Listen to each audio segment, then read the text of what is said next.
edition of the Tackle. Being the 18th, this is the 18th, Friday 18th of June 2021. Tarehe ni 18 mwezi wa 6 mwaka 2021. Natumai kwamba uko salama, uko fiti, umeamka vizuri na uko tayari kwenye Sheria Wiki Hii. This is the Tackle Sheria Wiki Hii. It comes to you every Friday. We get to discuss the legal happenings of the week and we get to analyze and break down everything legal for you so that you can be a better and informed citizen. This is a Tackle na karibu sana kwenye Tackle. As usual, I request that when you join in, please like. When you like, I get to know that you're watching us, and after you like, please share. When you share, you give someone else an opportunity to wide the broadcast. This is a Tackle and Tackle begins now. Lakini kama kawaida, lazima tuende mbele za Mungu tuombe, alafu tukirudi tunakuja kuwapa salamu zenu. Mighty Father, we come before you this morning. We worship you, glorify your name. Thank you for another opportunity to be alive. We thank you for this day. We thank you for this program. We thank you for everything that you've given our hands to do. As we set out to work, we pray that you may be able to bless the work of our hands. Even the panel that is there this morning, as they speak, may they edify the fabric of this country. Even Father, the tacklers who are coming in, may you be with them. In Jesus' mighty name I pray and believe. Amen and amen. Asante sana. Ona nani kuja hapa Kiblaka Trotich, good morning to you. Kaki Faith, asante sana, good morning. Munga Lita continue all the way from Competence United Kingdom. Good morning team Tackle, tuned in from Competence United Kingdom. Leo ndio siku ile ya Sheria Wiki. Looking forward to the show. Asante sana Don Maverick, a very good morning from the CBD. Good morning to you Don. John Nganga, good morning. George Kiruiche B, good morning. Dominic Ruto, good morning. Farid Faraji, tuko ndani, asante. Jinko Pauls, good morning. Farid Faraji, good morning team. Dennis Kibiegon, good morning. Baking Junior, good morning. Kings David, nasema on here tuned in, asante sana. Leshamo Roti Junior, good morning. Gerard, we talk to you from Nairobi, asante. Jackson James Ngoe, good morning, watching from Ben Sergoita, asante sana. Lakos KE, good morning. Ashak to Tackle. Mesley Evans, a very beautiful morning. Tacklers ready to tackle, asante sana. Moses CP Korea, good morning from Gong Road, asante sana. Karoki wa Masi, tuned in and falling from Kayole. George Kiruiche B, good morning too. Tunaomba tulete Kabando next time. Kabando anakuja next week. Akuja maliza ile ambayo kumaliza mahali alikuwa wapi. Koech Kipkema Baba Fidel pamoja, asante. Silas Kie, good morning. Yusuf Lele, good morning. Koech Kipkema Fidel, good morning. Edward Kozgei Kipkyo in the Tackle from Debut and Western Australia. Thank you so much all the guys from Western Australia, the down under from Perth na Australia nzima. Karori yuko hapa anasema unapanguza passport. Become Gebaliel baba yao. Good morning watching from Karen. Thank you Moses Kama, good morning Tacklers. As citizen we should acknowledge that every politician is faithless and can't be trusted. It is as fast as them. We need to keep them in check and all the time limit their excesses and not lay hostage to allegiance. Okay, interesting. Kipkosgei Charus ndani, asante sana. Geoffrey Mashallah Jogagai Fafa tuned in from Kasarani. Okay. Mary Masai, good morning. Ronnie Rona Kipkoech Wales, good morning. Ndani Pangani Nairobi. Kimtai, good morning. Gerald, good morning to you. Matthew Kirui, good morning. Bito, good morning to you sir. Kipkosgei Charus, good morning. Dominic, good morning. Ken Kipkentai, Matthias Jebal, good morning. Balosi Eric Meja Seregea tuko ndani, asante. Kiptum Simei, good morning from Columbus, Ohio, United States of America. Wakili Koitalel Ole Okodo niko ndani nikiwa Marigata, asante. Hamed bin Morgan, good morning to you people logged in. Kilimanjaro, good morning. Douglas Towet, Kishuge Kamau, Geoffrey Teigu, Jemo Ruta, Patrick Gikunda na kuona. Balosi Eric na kuona, asema kama I love the show. Sergea always tuned in. Taylor Kiprop, good morning. Jirabi Talk watching from Kapsabet. Eric Mwangi Ngigi, Maridadi Motors, Dan na kuona hapo D Square. Edwin Korir, Arab Korir from Sydney, Australia. Thank you so much to the guys from the land down under Australia. Balosi Eric Meja, I love your shirt. Okay.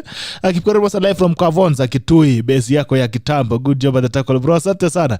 I was in Kitui bwana, nilikuwa nauza maziwa pale Kitui. Kavonza mpaka uko ndani pale ya Kitui. Maurice, nilikuwa uko kwenu bwana. Robi Korir, good morning Chepkweli, tuko ndani. Hamed bin Morgan, karibu sana. Kishuki Kamau, karibu. Okay, Mary Masai, karibu. Alfred Koech Sergeant, ansema congratulations kiongozi, morning from Perth, Australia, asante sana. By the way, finally we got verified. Asante sana. Got verified finally yesterday. We appreciate you. Without you the Tackle could never be. So right now we have a blue badge on us and we really appreciate each one of you. Mambo ya Kitui, my first heartbreak ilitoka Machakos. Your first heartbreak? Yeah.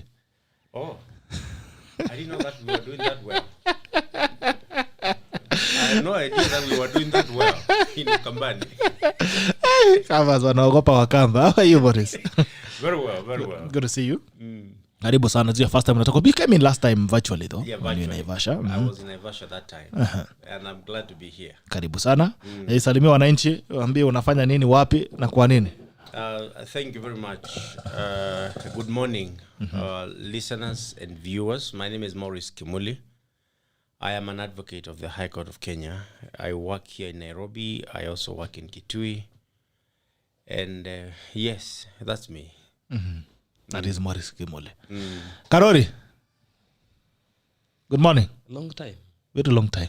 2 months later. Unakujanga tu unapotea vile unataka. No. I was on a sabbatical. You know, once in a while. You had a scandal. This is when you disappear from Kenya. No. It's either umebebwa ama kuna scandal. You're sanitizing. You take time at times to understand and to see the terrain. You know, shortly, I will be in a high octane politics. So I think it was good to go and reflect. You know, everyone seems to have a scandal. I remember what Mark Twain said. He said that I sent a telegram to all my friends in town telling them, flee, all has been discovered. And he said they all left town at once. He didn't tell them what had been discovered. He said, flee, all has been discovered. But I think on the issue of scandals, I think we overhype these things. If, for example, what happened to Mukhisa, I don't think we should not get down there and hit the man. It happens to every man. And if we were to open some of these Airbnbs, some of these hotels, uptown eateries, we will see things that the world will not want to see. So let us just say that... The only difference is that we don't have our taps out there yet. Yes. Okay. And the only difference is that maybe the clientele differs. And having been a man who has been on a mission outside the country for a while, we forgive him. He doesn't know the trends. But people do mistakes. So on a serious note, I think we should not judge the good. Should not crucify him. Yeah, people do mistakes. But again, we now go back to the law, the issue of privacy. I think the DCI or the police should charge the lady for breach of privacy. It is not in good order. Okay. So there's a legal redress for such cases. Yes, those are privileged opportunities. Why would you want to breach them? I think also we should also teach our ladies. What is a privileged opportunity? The opportunity. Senior, we are not going that direction. Well, I agree. I mean, every time you get a chance to see a man naked, it's a privilege. I agree. It's a privilege. So what is the legal redress, Maurice? Are there any legal redresses? Yeah. I think this will be in the category of cybercrime. Okay. You know, there's a difference. There's freedom of information, there is freedom of interaction. But if I do not put out information there willingly, if you procure this information yourself, and this is about my body and my private parts and so on and so forth, and I'm in a manner I would not want to be seen in public. I wasn't on the beach. And even if I'm on the beach and you take a photo of me, then you have no right to distribute it. I think the law would catch up with such people. I just saw that clip. I do not know whether it is correct. I don't know whether it's edited. I don't know whether it's factual. A lot remains to be presumed at this stage. But the truth is, if it ever happened and somebody shared nude photos of someone else, then the law should catch up with them. Okay. Sheria itakuja kupatana na watu. Arnold Maliba, good morning. Morning to you. You are a very good fan of coming late. Not really. Mheshimiwa umekataa kuamka. Mheshimiwa umekataa kuamka kabisa. It's only that I live in neighboring countries, so I'm coming every neighboring country. Yes, you know, maybe country or country. Maybe it is the degree that is making you not to come here. I'm told anybody who doesn't have one is forced to wake up early. So that you finish up with schoolwork. Waliza naye mapema. So it's good to see you. Somehow I know Bagadwe keeps on catching up with me. I'm fine. Sure. Of course, I caught up learned friends actually bringing it up and talking about scandal. So probably normally we start with the state of the nation and state of the nation. Where I begin. But I think just picking up from where you are, the Constitution talks about privacy. But I have also looked at a clip going around, and I know why you are looking at me because I happen. We know you very well. I happen to work for that gentleman in the comms department. But I cannot for sure say that the person we saw in that particular clip is the same person as the one people assume he is. But what more would you say? But moving on swiftly, I need to begin from a very radical point. Okay. That I have read a book somewhere, and I think I am coming to acknowledge that they say, everyone, you have not grown up until you have had your own sex scandal. Yes, if you've not had your own, it might have been low-key. You know, probably when you are learning up to look at people to wink, that's they say. I've read, I'm not saying like it's an established fact. So, but they say that you've not grown up until or unless you've had one of your own. Okay. All of us might not have the advantage of having it out there with everybody. But that also speaks to the nature of the country we are. I like to say that we are a vampire society. We love to maul those who are up there. Once you are in a place that is slightly up in where we have to look up to you, then we will not necessarily be looking up to you as such, but we will want to maul you down. So we are, any day if I'm going to see Wakili Kimilu doing something that I really think he's up there. So then the only thing we look at him is to try and find those other things. And those things really unite us. There's nothing that unites Kenyans as a scandal. And I'm talking about especially sex scandal. All other scandals divide us. Now, when we find people who have, like he said, people who have not done proper schoolwork, some of us support them, some of us are against them. When we find somebody who's stolen public money, again, you will realize that we side with a few of us side with the thieves. But then once it comes to a sex scandal, we are united as a country. I don't know what that says, but that's just who we are as a nation. But it always passes away. It doesn't stay. Everything else. The best thing is a passing cloud. And Kenyans move on very fast. We move on very fast. You know, we are talking about a sex scandal. We move away from people who have stolen billions, literally in a matter of days. So somebody who was just probably having his own, like, have we never seen a naked man? All of us in our lives, we've seen a naked man. Even if we've not seen somebody else, we've seen ourselves. Okay. Karori, there's something, okay, let's move away from the law now. There's something you mentioned about, mentioned that maybe it was the wrong clientele. Now, just a general advice to men. If you have to do these things, how do you do it? How do you stay safe? I think we'll begin with A. Is that be faithful to your wife. If abstaining is becoming a problem, for those who are single, if you can't abstain, you need to be faithful. But again, there's something, my general rule has always been, even when engaging people, engage somebody who has something to lose. People who have something to lose will always protect their reputation. But when you deal with riffraffs, when you deal with all manner of hoodlums, you put your reputation so low that any passing person can rub it down. So I think at the end of the day, and also there is something that needs to be said. I don't know who will say it. At the end of the day, if this thing, we are turning now sex into an extortion ring and all manner of things.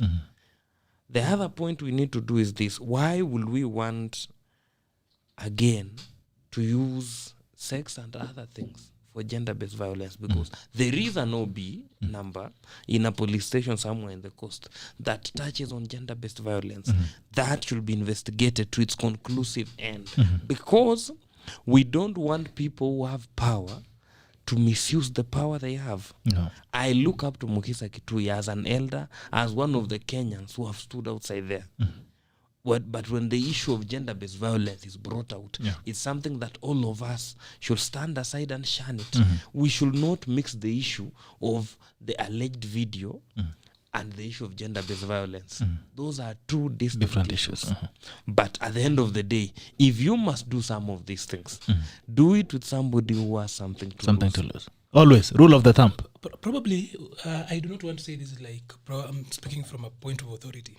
But have you probably imagined that out of this case, there was probably a video first of all, and somebody followed through to try and get accountability first of all, that their privacy had been breached. And then when they reached out for accountability, people then rushed up to the police so that it's a counterclaim. You know, that's how we play out. That if you do not give me this, because this thing is not necessarily, this video is not new. This video is 2 months old. During that time, there has been a lot of push and pull. During that time, we have seen an OB, a very strange one, where somebody actually says that I am the girlfriend.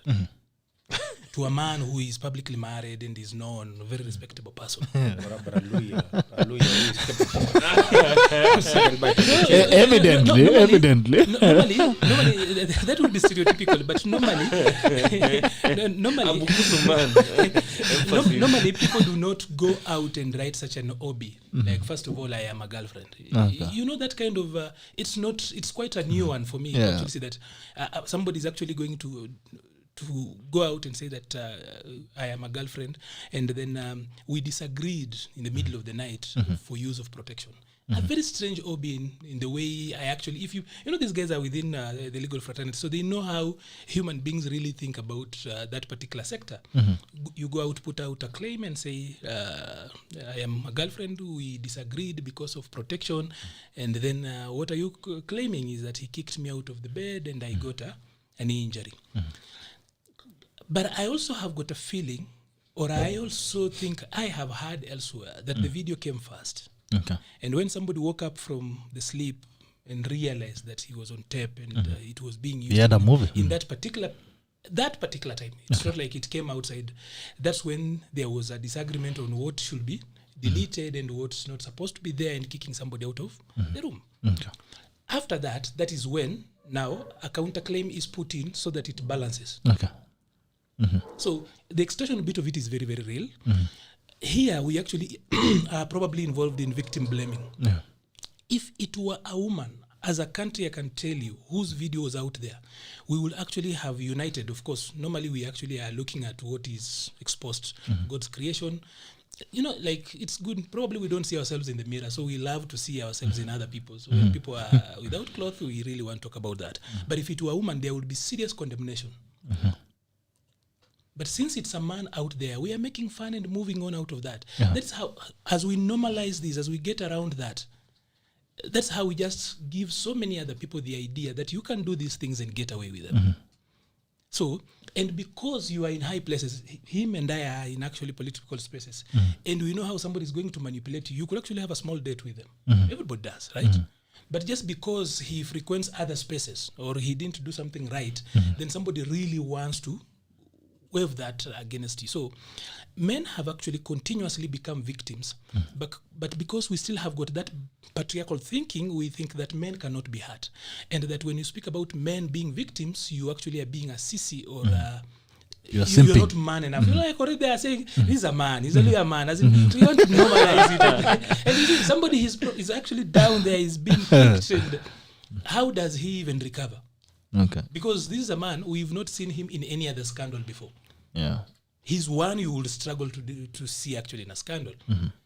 But now he's in a very... He's been baptized officially. He's really, that's a baptism by fire. He's now But he's now a proper Kenya politician. Why are we They're saying now he's been baptized. Now Yes, he's and, welcome. Before my senior speaks, I think there's something that we must reiterate 3 things. Number 1, if you are married, try and be faithful to your spouse. I think we are not disagreeing on that. Yeah, Number 2, we must tell our girls, our daughters, our sisters, earn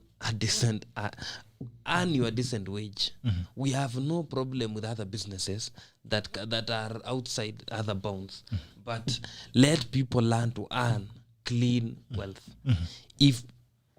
If we must go down that route as a society, let us not go the route of extorting people or threatening for those photos, because it doesn't paint us as a good society. We are an African society. If we must bring down Mogisa Kitui, let it be on a political agenda and a political point. Let it not be on the nudes. Because at the end of the day, and the Bible says, let those who have not fallen short throw the stone. So I think as a person, I will not blame Mogisa Kitui. What I will want to say is that let the police tell us the issue of gender-based violence. If it is a counterclaim, let Mogisa also hold the feet of the lady to the fire. That is a breach of privacy. You cannot enter some of those spaces and come out with a video. What was the purpose of that video? And then 2, why we don't see the face of the lady? So it was taken purposefully, if it is a true video, to shame the man. At the end of the day, as a society, we must just call a spade a spade. But we must also ask the virtues by which our leaders stand.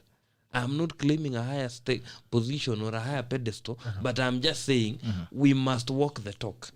Of all the presidential candidates, Mukhisa Kitui has built his as an integrity candidate. I don't know how it will look after this. Maybe it is a naked candidate. I think what I would say briefly, I wouldn't wish to say much about this, but I just hope and wish that the police will get to the bottom of this, regardless of the nature of allegations. Because regardless of what has been done to you, you have no right at all to share somebody's nude photos. And you're not sharing a nude photo, a nude video, showing that he was in the process of doing something to you. That video has no probative value. Probative value is evidential material. So one would wonder what is the motive of getting that video out. But as my brothers are saying, that we've now seen, consistently people attempting to extort others through, sex and saying, I will let this out. You are a pastor. I will get this out. You are a leader. You're going to be elected. Even in America, you saw.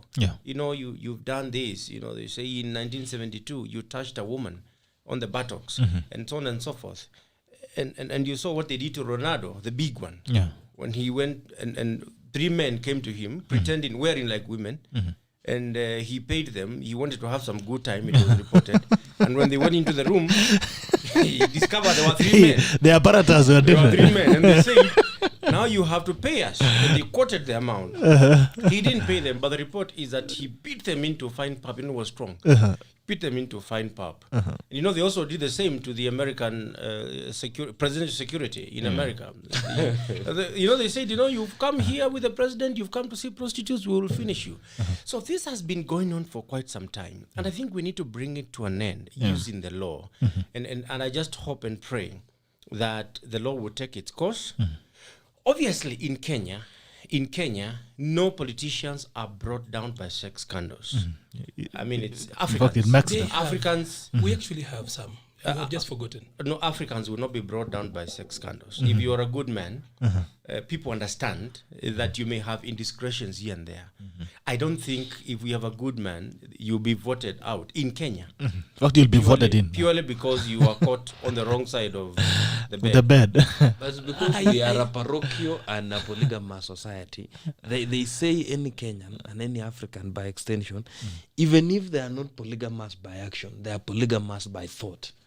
The mere thought when they walk down the street, by the time they get to work, they have had a lot of interesting thoughts. Said, if you look and you admire, we are what I call polygamous thinking society. That is why Senior will say, and it holds water, that in this part of the world, no politician, nobody will even stand in a podium and say, we saw you naked. It is some of those things. It is good for other quarters, but not for our politics. And then again, I will say Kenyans are interesting lot. We are the people who vote all manner of people to elective seats. If the person in question was a pastor, maybe I would have suspected that the church would have gone down in terms of fellowship. But because if he is in the business, it doesn't happen in Kenya. Yes, so let us just say, let us call out the bad vices in it. Any other thing, I don't see the as he has said, the probative value of the whole discussion is hollow. There is nothing. Okay. As we finish, as we close the discussion, so any general advice that you would give to men, especially men who have something to protect? I think you should choose very wisely the people you go out with. In my community, among the Kamba, we have a proverb that says that if you steal with a young man, a boy, you will only get peace of mind when the boy is dead. Because anytime he might just get it out. So just choose wisely the people you go out with. When you see somebody, fiddling with their phone when you are naked, and what are you please doing ask with the them, phone? what are you doing? Unafanya nini bwana? I mean, unajua, wasili wanasema, usipoziba ufa. Utajenga ukuta. Utajenga ukuta. Ask them. Ask them, what is it that you're doing? Number 2. If you are not in your house or you are not with your routine girlfriend, please don't have sex and sleep. finish this business, get up and leave. Close now. Even if it is curfew hours, you would better battle with police officers out there. You are safer there. I'm falling asleep. Then have a video. I'm falling asleep in enemy territory. It is not everybody. It's not everybody who is like David who found Saul asleep and only cut a piece of his cloak and walked away. Others would sink the spear into you if you are asleep. So don't sleep in enemy territory. Finish your business, get up and leave. Even if you feel drowsy, talk while you are on your feet. Maliza uende. Yeah, talk while on your feet. You get home, you are safer at home. You are safer at home. I think you're better in a police cell than in this place. I mean, it's particularly, and you see, as somebody who practices law, I have seen a lot of people get into trouble. I have seen people die. I have seen, because of these indiscretions. You do not know this person, and you afford to sleep. How can you sleep?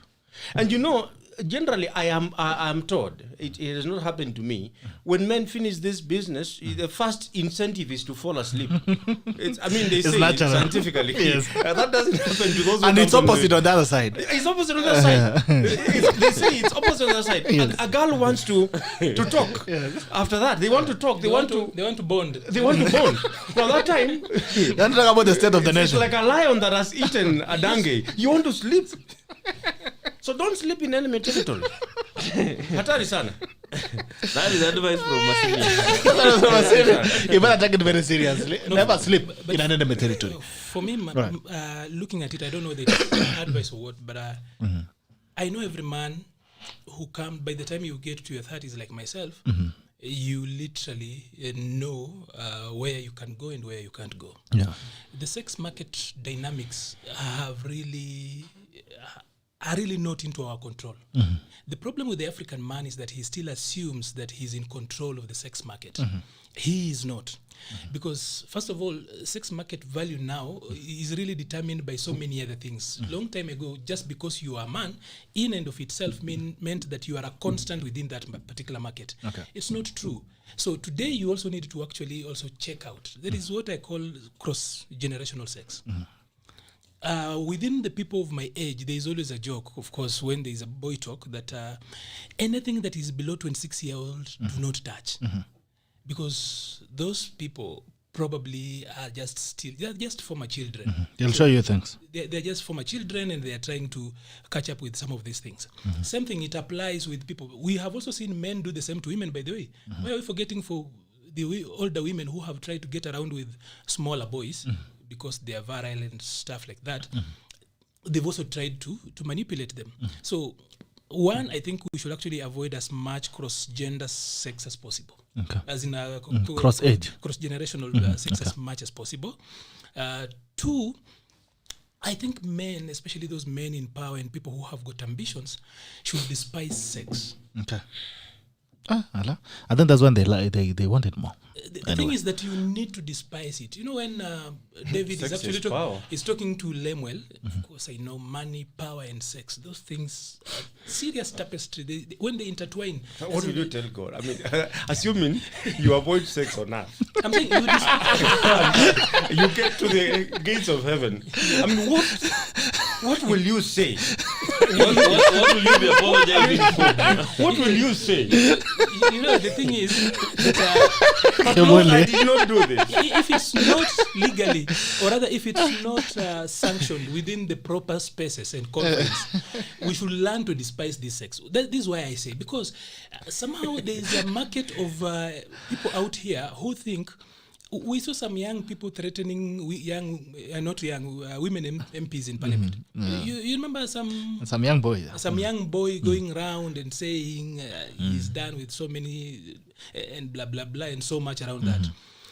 If you are ambitious, probably you need to listen to Solomon or David's advice to Lemuel. That's just take care of yourself, because sex has brought down kings. That was the mother of the king advising. Yes. So you're talking about Proverbs chapter 7. Yes. So, and it's actually very, very important. Friday is too close to Sunday. We have to quote the Bible here, you know that. When the mother, but this is, I've never even known that is the queen mother advising the son. It was the mother. And that we really need to actually like take it very serious because it's advice from a woman. All right. Okay, moving on quickly. And escort, the association of escorts also need to do damage control. They have to tell these women, you will spoil the market. Because if this happens twice, let me tell you, the market is clients dead. will be gone. No, all well, as we we'll speak be now, gone. as we speak now, every client is either these phones have to remain at the reception, or if you think this one is not really mentally balanced, you avoid their calls going forward. Those who are making peace, probably they slept, so they It's don't time know to if there's- re-strategize. So Karori they has have- recommended SOPs, standard have operation spoiled the market, protocol. so- Okay, the market is done. Anyway, now because we're on a light talk, let's combine with another light talk by a man called Atwoli. About, because now that's a light talk, that's not even a legal issue. The conversation about pushing elections to accommodate a referendum, saying that we must have BBI, and if in case we cannot have it within the election, the election framework, time framework, then we have to push it. I mean, is this serious or is it just another light talk? We in society, you will always have fanatics and sycophants. I think sometimes people say too many things for the gallery. Atwoli knows that this is not easy. If we could not get through BBI, for you to push the election, you would need to amend the constitution. Okay. For you to amend that part of the constitution, You need a referendum. you need a referendum. The election can only be pushed forward if Kenya is in a state of emergency. And even under those circumstances, it's not a whimsical decision. It's a decision that is well regulated by law. It is a decision that is, very, very detailed. You can't make a roadside declaration. So that is very, very unfortunate. And it speaks to our way of thinking as Kenyans, and this has caught up with our politics, where we see it's either my way or the highway. So that if you do not get what you want, you believe that you must get it, through whatever means. So I think that we should not even be having any discussion about pushing next year's elections. The people we elected have served their term. They should now go back to the people for a fresh mandate. And it's as simple as that.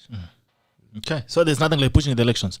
I mean, who Whatever will the do case, that? Where will you even begin? I mean, So where does he get inspiration? Atwoli. Where does he get inspiration? Ask Francis Atwoli. But I mean, Francis Atwoli is, uniquely self-inspired.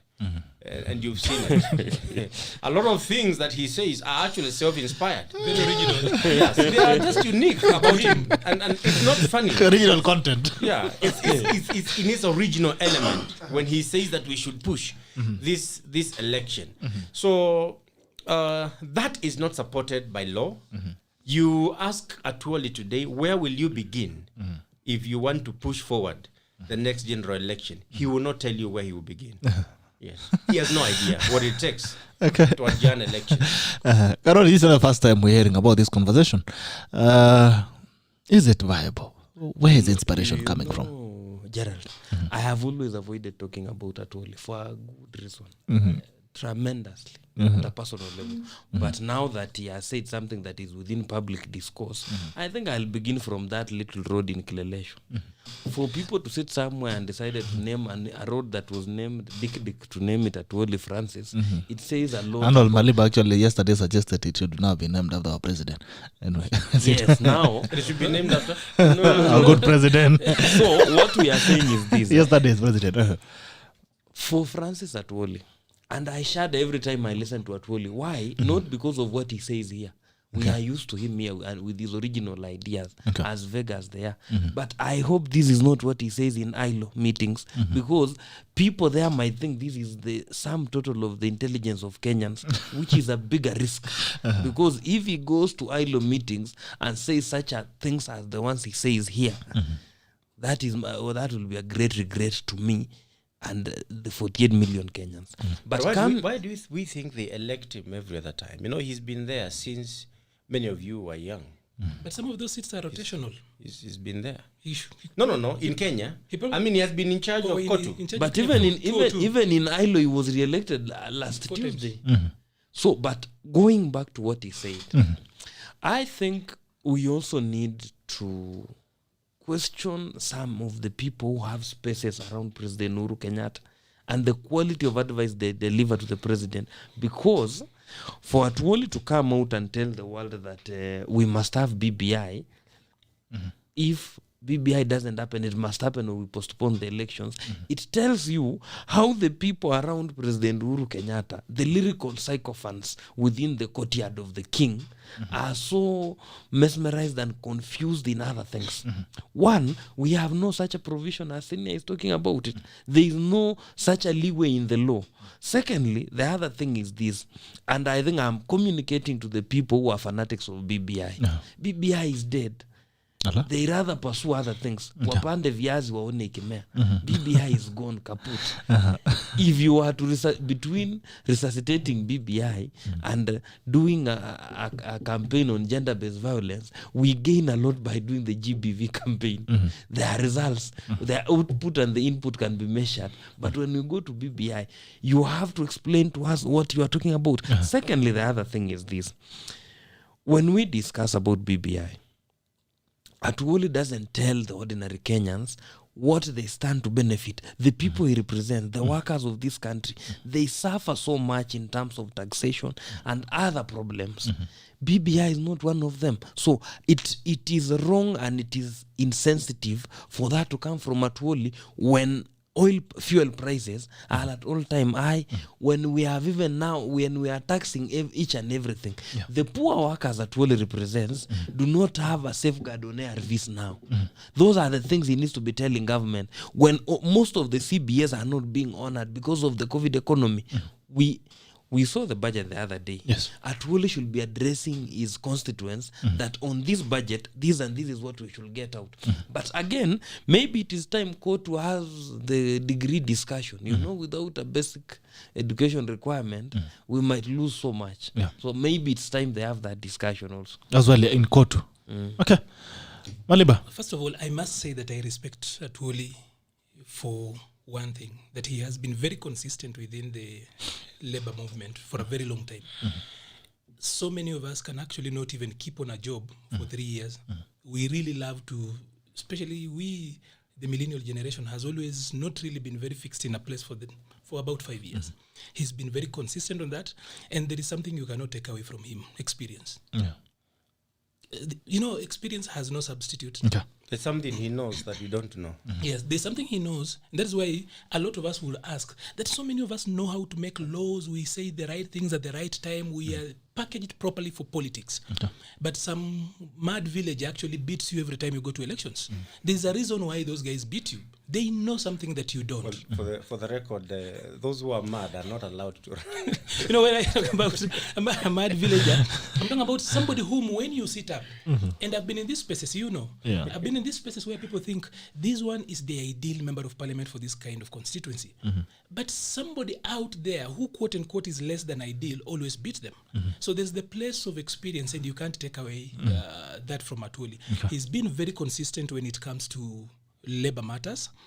Very powerful. He has, again, also in this country, and I've said it on this particular set before, that people can actually think that elective politics is easy unless you try to run for the chairman of a cattle dip in a village and see how difficult that is. So it's easy for us to actually look at the people in political spaces and think they're idiotic, they don't know what they're saying. You try getting elected as a class rep. And realize how difficult that is. It becomes so difficult, you'll be like, just this. So what about a member of parliament? So, of course, he has won his elections before. You can call him a cartel or whatever, but every human being has got two things: self-actualization and self-fulfillment. All of us are trying to do that by different means. But when it comes to the management of public affairs, he is not qualified to comment on them. For the simple reason that he also cannot hold a candle to any other person, because normally we look at what you have done in the spaces you already naturally occupy. So within the labor movement, what has he done differently? If you look at Solidarity House that was built by Tom Mboya, still the same house, dilapidated in Gikomba, it has not changed. He wants to move the same tactics, and he's very good at tactical level. But when you're looking at a country, we have got the strategic objectives, the overarching goals that we are looking at, and then there's what is operational. That's why he was speaking about does he really know where it will begin, where to begin when you want to actually like move an election, for example. He was the one who actually, Karori is the one who was saying that. So Atwoli will mark everything right for an activist within the labor movement. And at a time when the labor movement is actually on recession, even though we need it much more, he, in my opinion, will be in a place where he's busy mentoring a lot of other trade unionists. He should actually be ensuring that our workers, who are actually not really well represented, our workers are suffering. There are so many things like the ones Jubilee promised, for example, from reviews of wages, skills audit, and so many other things that has even not just been done. basic implementation of CBS. It's not being done.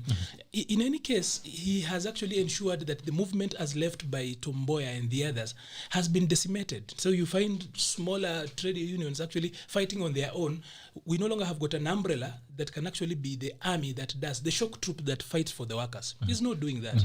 He has moved on to the political podium, and he's there doing all manner. If he's not in Western trying to anoint someone, and we, the people from Western, only had a king in one people, the Wangas. The rest of the 18 sub-tribes in Luyas did not have kings. They were just living like any other person out there. So he's either trying to crown somebody, or he's trying to bully us as a nation. And that little road in Kileleshwa, I think it should just be named Kenya High School. Kenya High School is performing very well. That road is right behind their fence. Let's respect those girls for what they are. Let us not be very patriarchal and insist. I know, because people would argue, who is Dick Dick? What did he do for us as a country?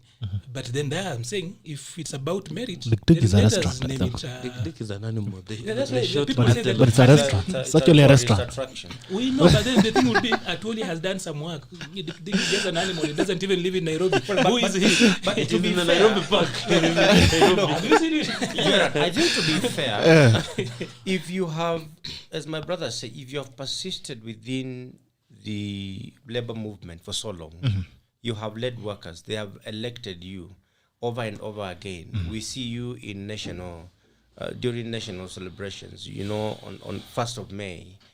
You can't take it away from him that he has done something.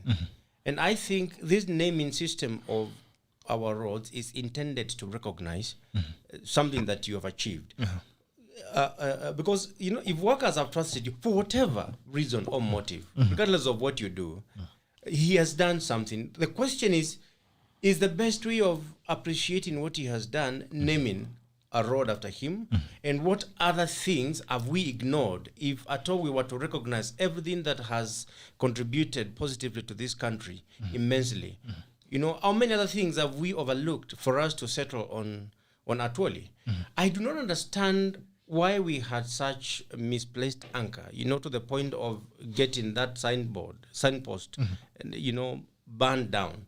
I don't know. So, but that tells you there is a lot of anger and animosity that is brewing, within Kenya.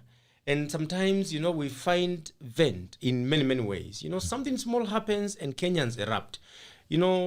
Somebody is caught in a small thing and Kenya erupts. I think we need to begin to deal with the problems that bedevil this country to ensure that we do not have so much anger, so much animosity, so that people even notice, something as small as a road sign. But of course, Senior, there is another question that must be asked. If I live within the locality I live, you can't just bring somebody we do not share his ideology and name a road after him. I will really protest myself for a simple reason. There is something you must share with us for us to name a name. That is not Atwoli's place. He lives in Ildamat. But who lives in Kileleshwa? That was Does Kileleshwa. Dick live in Who Kileleshwa? lives in Kileleshwa? I mean, the people who burn things down, by the way, do not live in Kileleshwa. But Senior, now you the forget discussion that those that people we can must actually have- procure services of others. Yes, and do that actually, on their behalf. Maliba has told you the right thing. But what we must ask is this, we must go back to Article 10. public participation. Why do you name a road in my neighborhood without consulting me? We have so many heroes in this country. Nobody, we are saying devolution is working. Nobody in this country, not even these MCAs in Nairobi County Assembly, have remembered Otieno Mbai, the man who died for us to have devolution. How many? Oscar Kangara. Nobody remembers those good people who died for us to have a mark. And when it comes to elections, I don't take it really seriously. And I am on record for that. But what would you suggest is for the procedure for naming a road? There is a procedure in place. Yes. What we are saying is follow through the procedure. I know many people like to pander to Atwoli because I'm told he walks around with good things. He has money. He sponsors politicians. He's very liquid. Yeah, he's liquid. We know. But the thing is this, follow through the procedure. Go there, ask the people in Dick Gardens, do you want this road to be known as Dick or Kenya High? They will tell you the name they want. Number 2, I don't take Atwoli seriously when it comes to matters election. For a simple reason. Atwoli takes elections the same way he takes court elections. You just hear the man has won the election. Maybe assume. You don't hear about the election, do you hear about the announcement? Yes, and Maliba said he needs to know that as a nation we have aspirations. We have both short and long-term goals. We can't just wake up and do things. And then also, having been in court for 20 years or 4 terms, he will be a proponent of people serving at their own pleasure. He needs to know that we have a constitution. Kotu might be the umbrella for workers in this country, but we are not under the Kotu constitution. We are under the constitution of Kenya 2010, which has safeguards. And then as an elderly person, I would assume that the advice Atwoli will be giving the nation is the advice that sees the nation for a better posterity, not an advice that can cause the country to clash at some point. So at the end of the day, what we must do, and I am happy the man in the selection panel is here, what we must do is that we must insist that elections must be done in the ordained time. That is cast in, it is cast in stone, Gerald. We can't gerrymander around the election issue. We can do all other things, but we cannot. It's the same with your tissue paper in the toilet. You cannot postpone the time you change a tissue paper. When it is over, it's over. Must be postponed. There can never be letters. There is no recycling of tissue paper. It is the only thing that is. If it's gone, it's gone. It's gone. It's gone. So the same with leaders. There's no reusable tissue paper. There is no reusable tissue paper. Okay. So when it is over, you get another one and replace. So the same with our leaders. We know the experience and everything. We can't buy leader, we can't buy experience, but at the end of the day, let them subject themselves to the 5-year rules. Because we actually are a country of the rule of law. And there are rules within which we play. Okay. We are not in a feudal society like Kotu. I doubt anyone of us here knows the rules that even, I know you can even tell me how NAT works, roughly, even if you are not a teacher. Yes. But who knows how Kotu works? We know like Atwoli in court. Actually, I don't know even who is his vice chair. His vice, he has got he is the SG. We don't know his chair. Yes. We don't know who his vice is. We don't know all the other people are. I once did an article when I was still the National Youth Council, I think some 4 years ago, on Madaraka Day, and said Kenya's workers deserve better than Atwoli. And of course, I listed the issues and where we are, because the workforce in this country, to start with, is largely youth. Right? Okay. But they don't feature anywhere. We don't see them within that space. But the cogs that run the economy, our economy, are turned by young people, or rather turn on the efforts of young people. Okay. Of course, I received serious threats, received calls. And threats? Yeah, and such like the stuff. But talking about the policy on how we name roads, there is an existing policy on how on how roads are named, especially in Nairobi. Was it contravened? Of course, I hear some committee of the assembly sat, and of course, we know that Atwoli can actually get that easily. He can easily achieve that. Easily buy them at a small fee. That there was something else. And then, why was it necessary and very urgent for it to be done now? Why can't we be having a year when we can actually regard or rather consider a few names and people who have done well? Okay. But beyond that, there is a policy I shared with you, I think, sometimes back. Yeah. We worked on a policy on road naming for purposes of helping the last miles logistics. That Nairobi, as is today, has become very difficult. Things like Amazon can't work here. everything around last miles logistics in Nairobi has become difficult. So one idea was that we come up with a different street naming system. So we did that policy. It's 3 years in waiting. It's stuck at the Communication Authority because we wanted to move away from this traditional way of naming.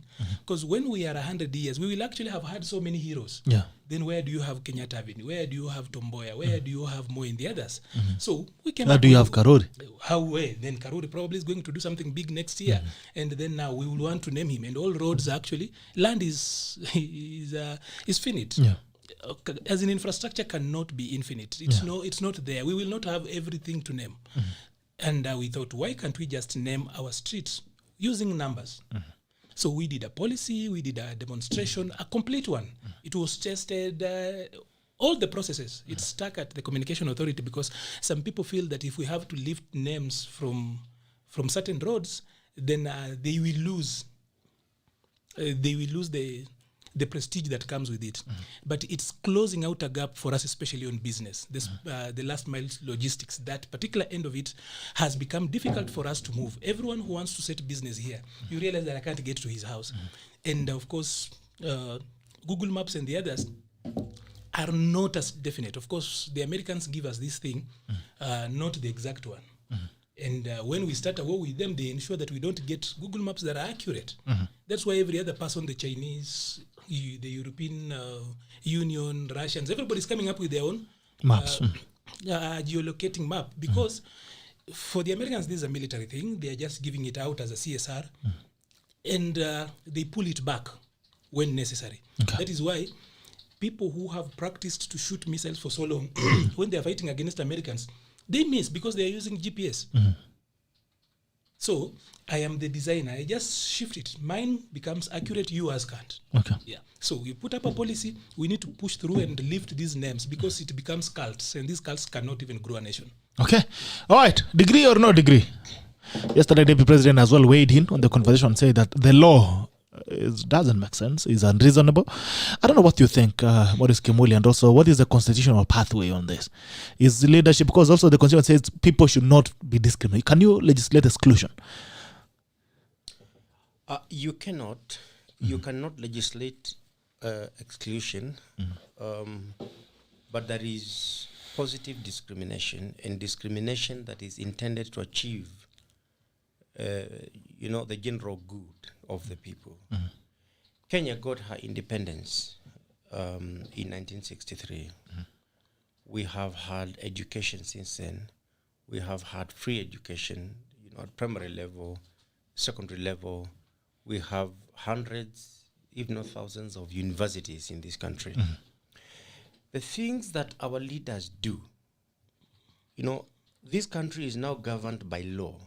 It is no longer governed by roadside declarations. During the time of Mzee Jomo Kenyatta and Mzee Moi, you could get away with doing things informally. You could get away with being a member of parliament who cannot speak English like Mulu Motisia. I mean, you could get away with a lot of things because the role of a leader was restricted. It was a question of whom do you support. But now we have a constitution, we have an oath of office that requires you to serve Mwananchi within, certain restrictions of the law. And needless to say, anybody who is elected to positions of leadership ought to be able to react to situations, at least at an enlightened level. And this is why it's necessary for someone to have a measure of education. So that when you lead people, you may be elected for other reasons, but when you lead people, just the way we demand that you must have integrity, have a measure of education that will ensure that you can react well to situations and you can perform your roles better. Of course, the key question and the elephant in the room is it necessarily true that if you have a degree, you are a better person? That is not true. I know. All of us here know that this country has been messed up by people who hold PhDs, who hold degrees, who hold master's degrees, and so on and so forth. And therefore, a degree by itself does not translate into, good leadership. But there is a chance that if you do away with levels of education, you see, if you cannot demand a degree, you will have no right to say that somebody should have a certificate. Yeah. You will have no right to say that somebody should be a Form 4 leaver. So the question is, where do you stop? Is it bad to legislate education? If it is bad to legislate education, then let us now begin allowing people who never went to school at all to lead us. Okay. You may not say, because a degree is very basic, by the way. If you look at Kenyans today, there's a time that anybody with a degree used to be known everywhere. These days, if you have a degree, people in charge don't even notice. You know, this is very disappointing. I mean, you go to church. With your degree, and nobody notices. People. You go to a chama, And people are not talking about notice. People don't stand. They don't recognize. People don't stand. You know, they should stand because you have a degree. A degree has become basic qualification because every Tom, Dick, and Harry, Mary, and Joy on the street has a degree. So if you want to be a leader to those people, if you want to be my leader, I mean, I should just at the very least expect that we should share some experiences. And we may not share all the experiences, but at least you should have gone to college somewhere so that then you can understand my issues. And if you've never gone to college, if you have never gone to college, and I know you can bear me witness on this one, college changes you in a specific way. I mean, you may be very sharp, but the moment you go to college, you interact with other people, you go out there, it changes your worldview. And I think that is where we are going. And if we don't change the law now, the question is, in 40 years' time, shall we still be talking about being led by people who never went to school? If you never went to school in this country and you do not have a degree, there's a problem. Yes. Okay. So degree I don't lazima think we ikuwe. should transfer problems to our politics. For me, I have a lot of friends who should run because I know they don't have degrees. Perhaps we should make it graduated. You know, the way we say the third gender rule should be, progressive. You know, I think we should make it progressive. The problem I have with an abrupt decision now is that it doesn't give me an opportunity to plan to run. Because even the law requires that you cannot change, you know, election laws too close to the election. And I think this is something we should aspire to, but at least we should be given 5 years, the time that is sufficient for someone who wants to be president They will or argue, wants to be MP. They will argue that the law was passed in 2016. It's now 5 years. I think But the MCS, we need to jog the mind of senior. This matter was in a high court. It was litigated to its conclusive end. And what was the outcome of that litigation? The outcome was that particular section was frozen for 6 years. It was in a court of law that was frozen because it was the question the court asked then was, what do you do with somebody? But not across the board. Yeah, what do you do with somebody who had been in politics for 15 years? What does that experience count for? But now, let us come back to reality. I think when we discuss about a degree, I step back and ask myself a question. Are we even serious in this whole discussion? I don't think so. Why? For a simple reason, Gerald. Every day, people go to that parliament, they set standards. They say for you to be a director somewhere, you must have a master's. They litigate there, they say for you to be in this position, you must have 15 years of experience. What ripple effect does that does to the people, to our economy? Our parents sell land, they sell cows for us to go to school. We cannot do all that as a society. When we reach the tail end, we turn back and say a degree counts for nothing. It must count for something. I am not in any way saying that people who do not have degrees cannot make good leaders. No. The discussion I'm having is one of saying we must take leadership seriously in this country. Whether it will be progressive, whether it will be staggered so that we say MCAs have this. Whatever it takes, we must have some sort of standard. Quality. The other question is this. Look at how people who have not gone to school, when they are asked to legislate about ideas of making health better, They can't, because if you have never been to a university, you don't know the adversities students in a university face. Because it is not you woke up and came to parliament because you came from a famous But let me ask you, Karori. I am coming. Just allow me to prosecute this one. So at the end of the day, we must have some quality. How will people who have not gone to school discuss climate change, for example? How will people who have not gone to school discuss whatever happened in Nyarugongo?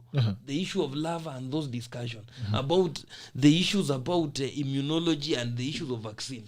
How will these people know that a vaccine is as a result of attenuation of the main virus? We also need to be serious with some things. Whereas I also understand that as a society, there are those things that we aspire to, and there is the reality. The reality is that not more than 3% of this republic has degrees. That is the reality. But at the end of the day, let us not cheapen the discussion to please some individuals who have not gone to school because of their wanting or not. The other question is this. I know, and I have posited this elsewhere, that if you hold an executive position, you must have at least some qualification. That is right. Okay. Look at it this way. With the era of digital technology, what do we call that thing that Waiguru came up with here, payment? IMF, whatever, IFMIS. The technology of IFMIS and what have you.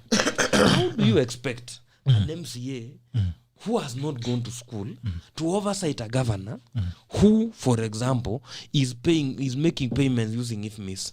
These are people, Gerald, we do not go to school to come out better.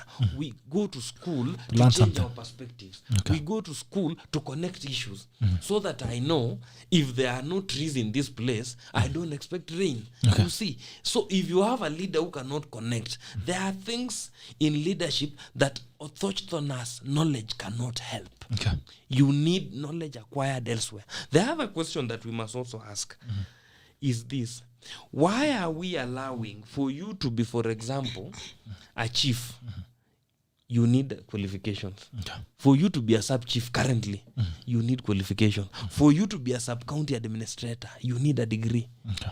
Why are we making sure... Even a ward administrator. Yes, you need a degree to be a ward admin.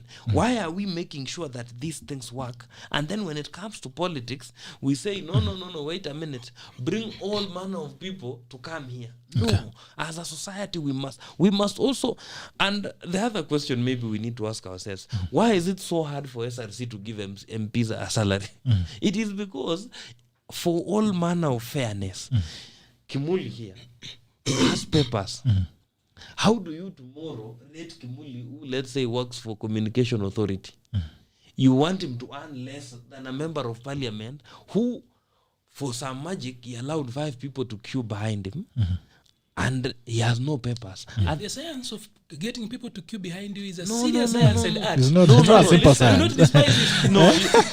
And by the way, you are running for senator next year. You're You going to realize- wait. at the end of the day, You're going to wait for him to line us up. at the end of the day, Unaangalia nyuma ukuta kuna Kupata kuna mtu unasimama peke yako. No, Na degree yako. Degree yako. at the end of the day, hapo na kuna we must have this discussion not to buy anybody, but to have it so that Kenyans know In the interest of leadership. in Not in the interest of the banning interest people. of leadership, Not in the interest of exclusion. and then not to exclude anybody. Okay. Then the other thing, in finality, on the issue of degrees, I have an issue when we narrow down to degree for a simple reason.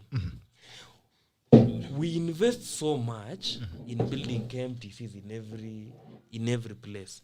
We invest 2-point-something million for somebody to come out of, what do we call those schools in Wilson Airport? Those pilot schools, aviation the colleges. colleges and stuff. You can't get out of that place with less than 1.5. We invest how many, what do we call teachers training colleges do we have? Now we are telling people who cannot access university education, go to a college, get a diploma, get something. So at the end of the day, what am I saying? I know people might think I'm contradicting myself. I'm not. What I'm saying is this. We must, as a society, find a balance. We can't talk about people going to tertiary institutions and come back and say you must have a degree to vie. Okay. Then we must also ban some of these leadership things. For example, at the MCA level, we can have the diploma thing or something, but at the level of member of parliament, going up, we need degrees. we need a degree, because at that level, why do we lose 2 billion daily? We lose 2 billion daily because of other things. I know when it comes to oversight, there are Because you don't have degrees. no That's why degrees. 2 billion. No, It's actually because Let me ask you a question. It Even is as you actually the people who have have messed degrees. up this country are the people who have degrees. They make laws. so we need more of them. No. What we need more at the end of the day is there is a place in our constitution known as chapter 6. We need to visit that place more than we need to discuss degrees. Okay. By the way, there is no magic in having a degree. It is knowing to speak and just knowing perspectives. Having a picture of a gown. Yes. Anyway, let's bring this discussion. Let me ask you a question, Maliba, and I try to be more critical of this, because I'm a believer that the human mind can do anything. You know, it's not about what caps you've won. You can do anything you want to do. You can wake up today and decide to start doing a tackle here, and you'll do it because you want to do it. Now, when we talk about these issues of qualifications, let's look, for example, the debate that has been going on in Parliament about the changing laws and amending the Constitution. There are people, for instance, like senior counsels, James Orengo and Otendo Molo, who have gone to school with all the papers and everything else, decorated papers. They have come in and they've talked and said in Parliament, in the full glare of cameras, that this is a bad law. That this law is a bad law, this is what it does to Kenyans, how it harms the country and all this. But when it comes to making a decision on whether that law should be passed or not, they choose to go against what is knowledgeable to them and say, now, finally, this is a good law. I mean, when you talk about the quality of leadership and pegging it on qualification, argue on that point. Has the qualification in any way improved or ratified the quality of leadership? Probably when we talk about qualifications, the problem has been that we limit it to just one parameter, and that parameter is education. There are 3 qualities of leaders. As a leadership and management person, I'll tell you one thing, that generally there are 3. To break down a course that will take you 4-5 years, you just break down to leadership to 3 things. That number 1, we call them the 3 C's of leadership. Number 1, a leader must be caring. Caring, on the other bit of it, is empathy. That he can actually feel us. He cares about us. He might not necessarily be one of us, but he feels like us. So the first C is that a leader is caring. The second C is that a leader must have character. Only the people, number 1, by the way, if I go back to caring, only people who are experiencing that care can qualify that care. Okay. You cannot come up with a parameter that is why we allow people to vote. The other C is about, when you talk about character here. Now, character is where we're having problems. He speaks about chapter 6. How do you even quantify that? Chapter 6 is actually very decorative in the Constitution. It was sold and marketed so high, but when it came to implementing, somehow it has been watered down continuously. How does a police clearance certificate, for example, say that you missed chapter 6? How does you having a KRS, TCC, your tax compliance, mean that you are a good citizen? Of course, I know that paying your taxes also says that you are a good citizen. So this bit of character becomes difficult. And but they are so important. Care, character, and then the last one is competence. Now, education is only part and parcel of what we call competence. Okay. All of us here have had people who come from college, and then you are giving them a task when they come to college, to the office, and they literally can't hack it. And they have got very good papers. So education is a build-up to competence. I'll ask you another question. How does a person with a degree in animal husbandry, for example, qualify to rule human beings when a lot of animals have died under his watch, for example? I'm just saying. But we know that with the education, a number of things come up with it. That education brings freedom. No, we are different ones now. But I'm just saying, if for the animals that are less intelligent, and you as a more intelligent creature to them, you oversaw their well-being and you lost a number of them. How are you going to take care of us? Because animals can't tell you how they are feeling. I mean, it's like a and the doctor rest of who us will tell treats you. children. Yeah. You know, you see a doctor who treats children. I think they are called pediatricians. Pediatricians. They are very, to treat somebody who can't tell you what they are feeling, it's like an animal that cannot tell you. You are at a better level of science than a doctor who will ask you, well, unajisikiaje? And that is why for doctors, especially for those who are doing the pediatricians, for them, And the whole regime about how we train doctors is so different than how the rest of these degrees are. Remember, they graduate with the 2 degrees, surgery and medicine. For them, you work within a medical setting. Theirs is hands-on, a proper apprenticeship, a degree by way of apprenticeship. You cannot do medicine and then go to do an internship later on. No. The medicine bit of it is that you work. That's why, but they do not have first class and second class. You either passed or you failed. For medicine, it's just that basic. You either passed or you failed. So the thing, when I was talking about the last C being competence, education feeds into that. Then there is the bit of where you talk about experience. We have tried to redo our curriculum, our pathway to the work of to the place of work in this country. We are trying to work up a framework on equating. How do you tell an officer, a cadet officer, you know the qualification of being a cadet officer? You need at least a B+, right? To be picked as a cadet officer. How do you tell a major who has not an academic course, who has not done an academic equivalent, for example? He was picked as a cadet. How do you tell him he cannot run, for example? How do you tell a pilot who does not have an equivalent of a degree that he cannot run? And I need to ask some questions that can actually be very, very controversial. Do you think that nurse who treats you from KMTC, he or she has been treating you very well? Do you think that their diploma is less than Joho's degree? The clinical officer. From Kampala or somewhere. Kampala University. Let's just say, is that nurse less competent than Joho because Joho has got a degree from Kampala International University? No. Probably even more competent.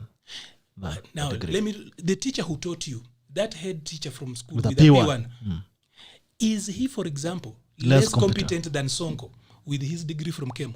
No. So, and even as we speak also, Maliba, maybe I give you context. Yes. There is a governor who was removed the other day who had no degree, let alone those ones of Agnajo, the ones we say the contraptions. So and Wajia is still accounting. It has not collapsed. So the argument you have is that we need to rationalize this. This must so that a degree, you know, when you make law, you define. So when you say you should have a degree, then you define. That's what why a degree that's what I'm saying. It doesn't so how do you define? Bachelor's degree. We will be going to what you are saying, to actually what you started with. Once we start defining, like for those of us who are doing public policy and administration, then we'll say we are inherently the people who are supposed to be in politics, people in political science, economics, law, public administration and policy. Then we will say this is our forte. The rest of you stay outside there. That again, you will be legislating exclusion. I do not know how anyone is going to win this particular war against Article 38.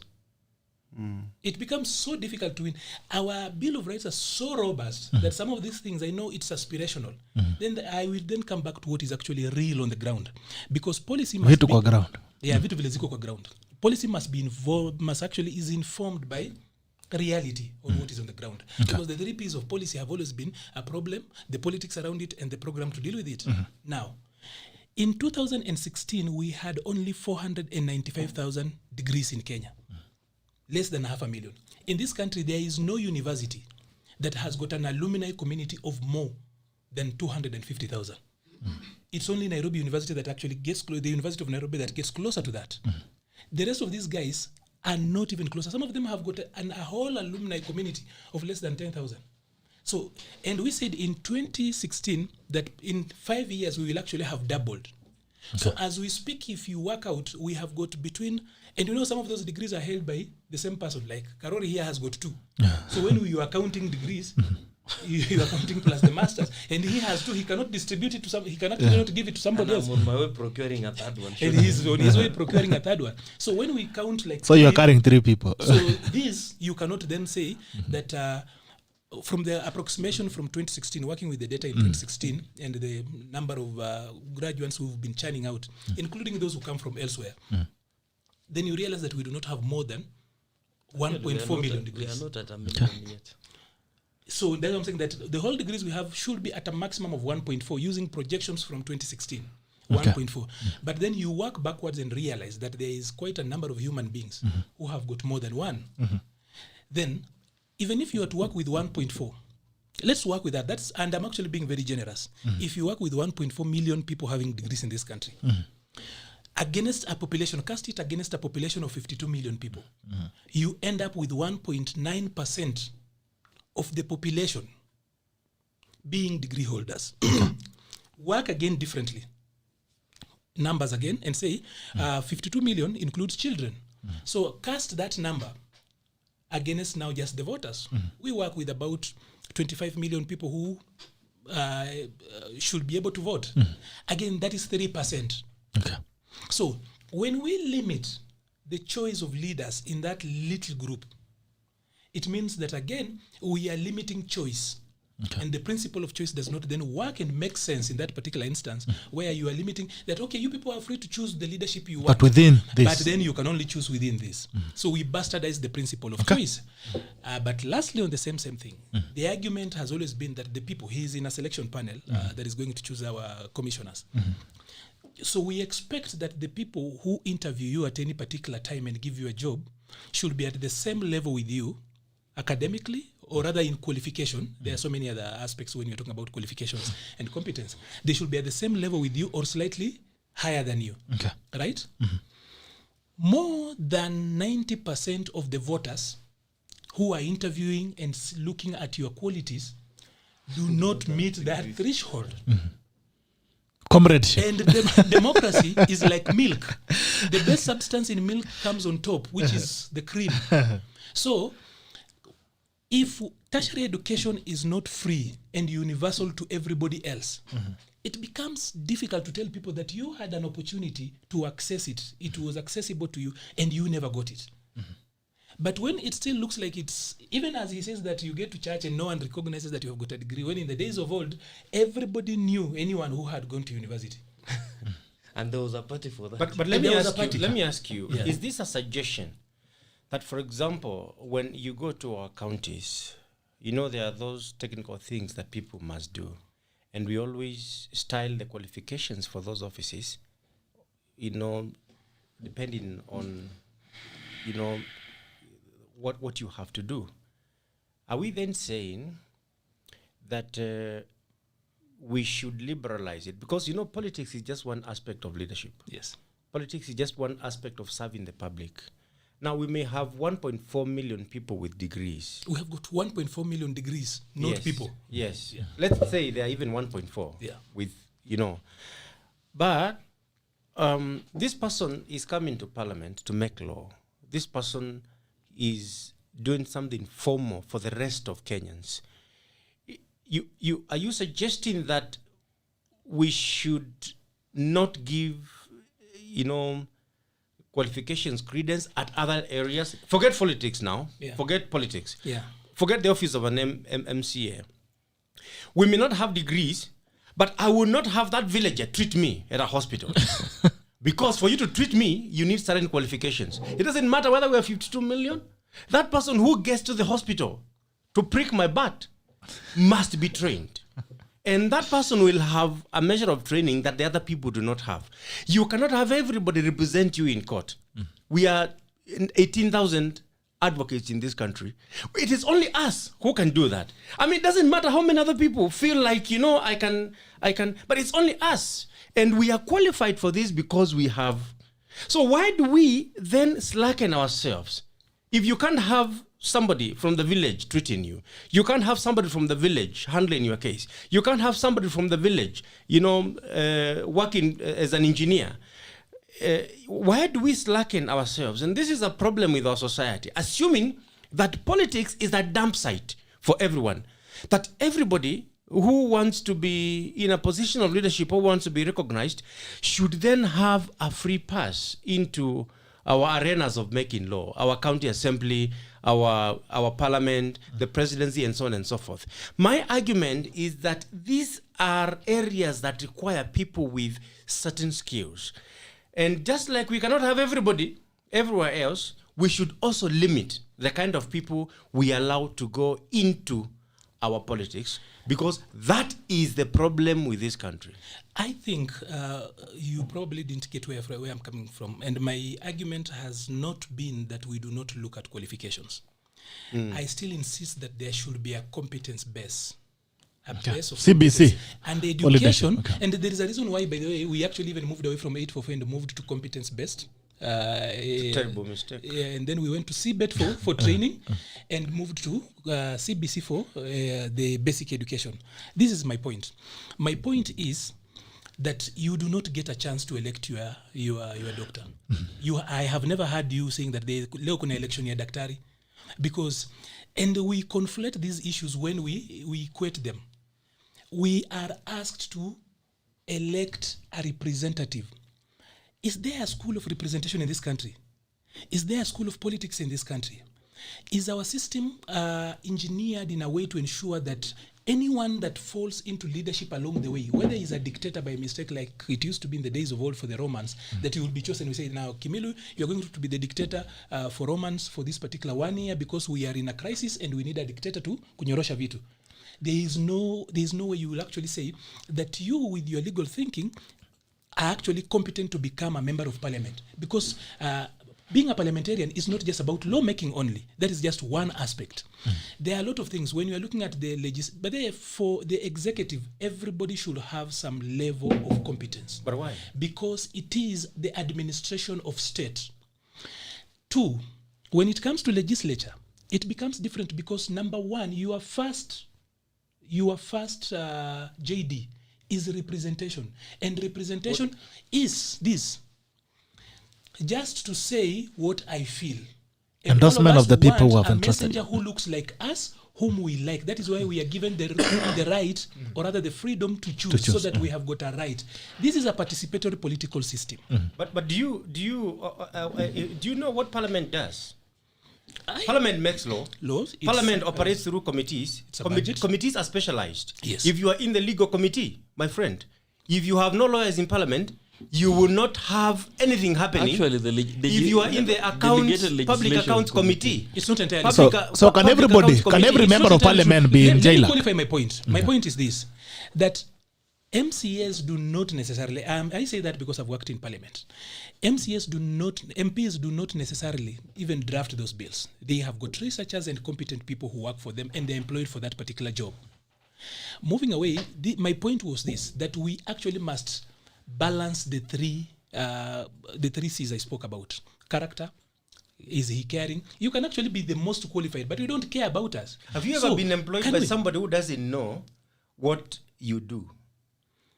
I mean, your boss doesn't understand your trade, and you report to that person. Can I ask and you?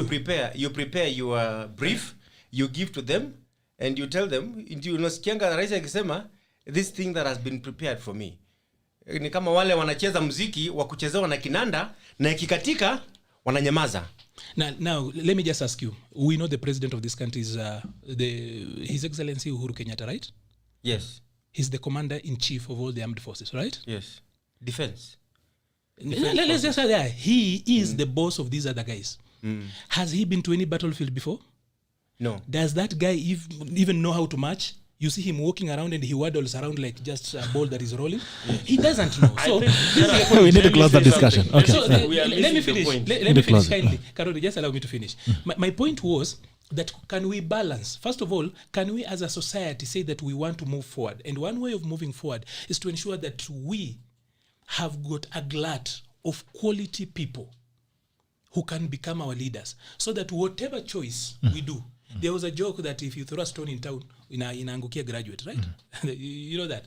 So whatever stone we will be throwing in the name of casting a ballot then ends up with somebody who has got some level of competence. Okay.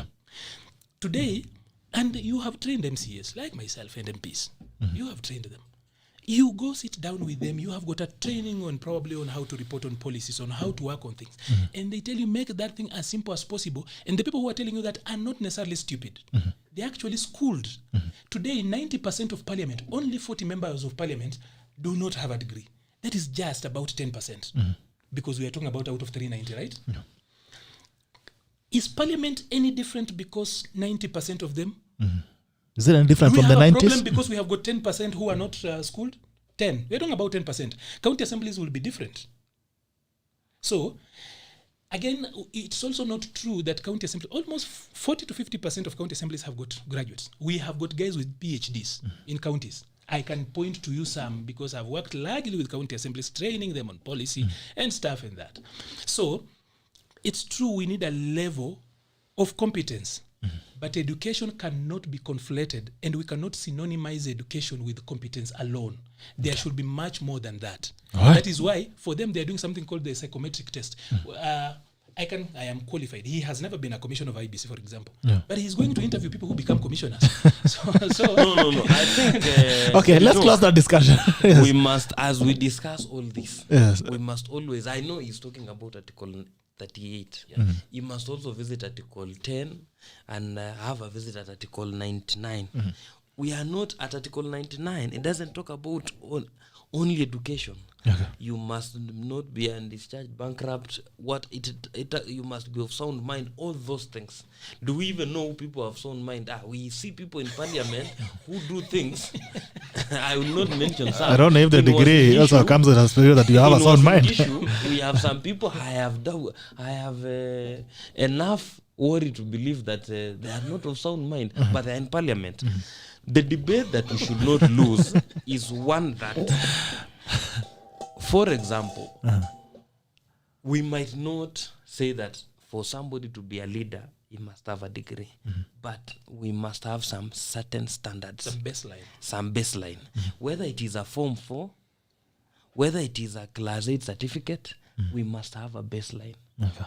So that going to the future, we are an aspirational society. Even when you interpret the Constitution, you interpret it in a manner that it grows. Okay. It is not stagnant. Why? Because even its own people are moving forward. Okay. There will come times in the future where having digital knowledge will be as basic as knowing Kiswahili or knowing English. So when we get there, we will legislate about that Kenya. But where we are currently, we must carry everybody. Okay. But I refuse to be put in a corner to accept that everybody, all the rejects in all other fields will find a home in politics just because they can speak and con the wananchi. No.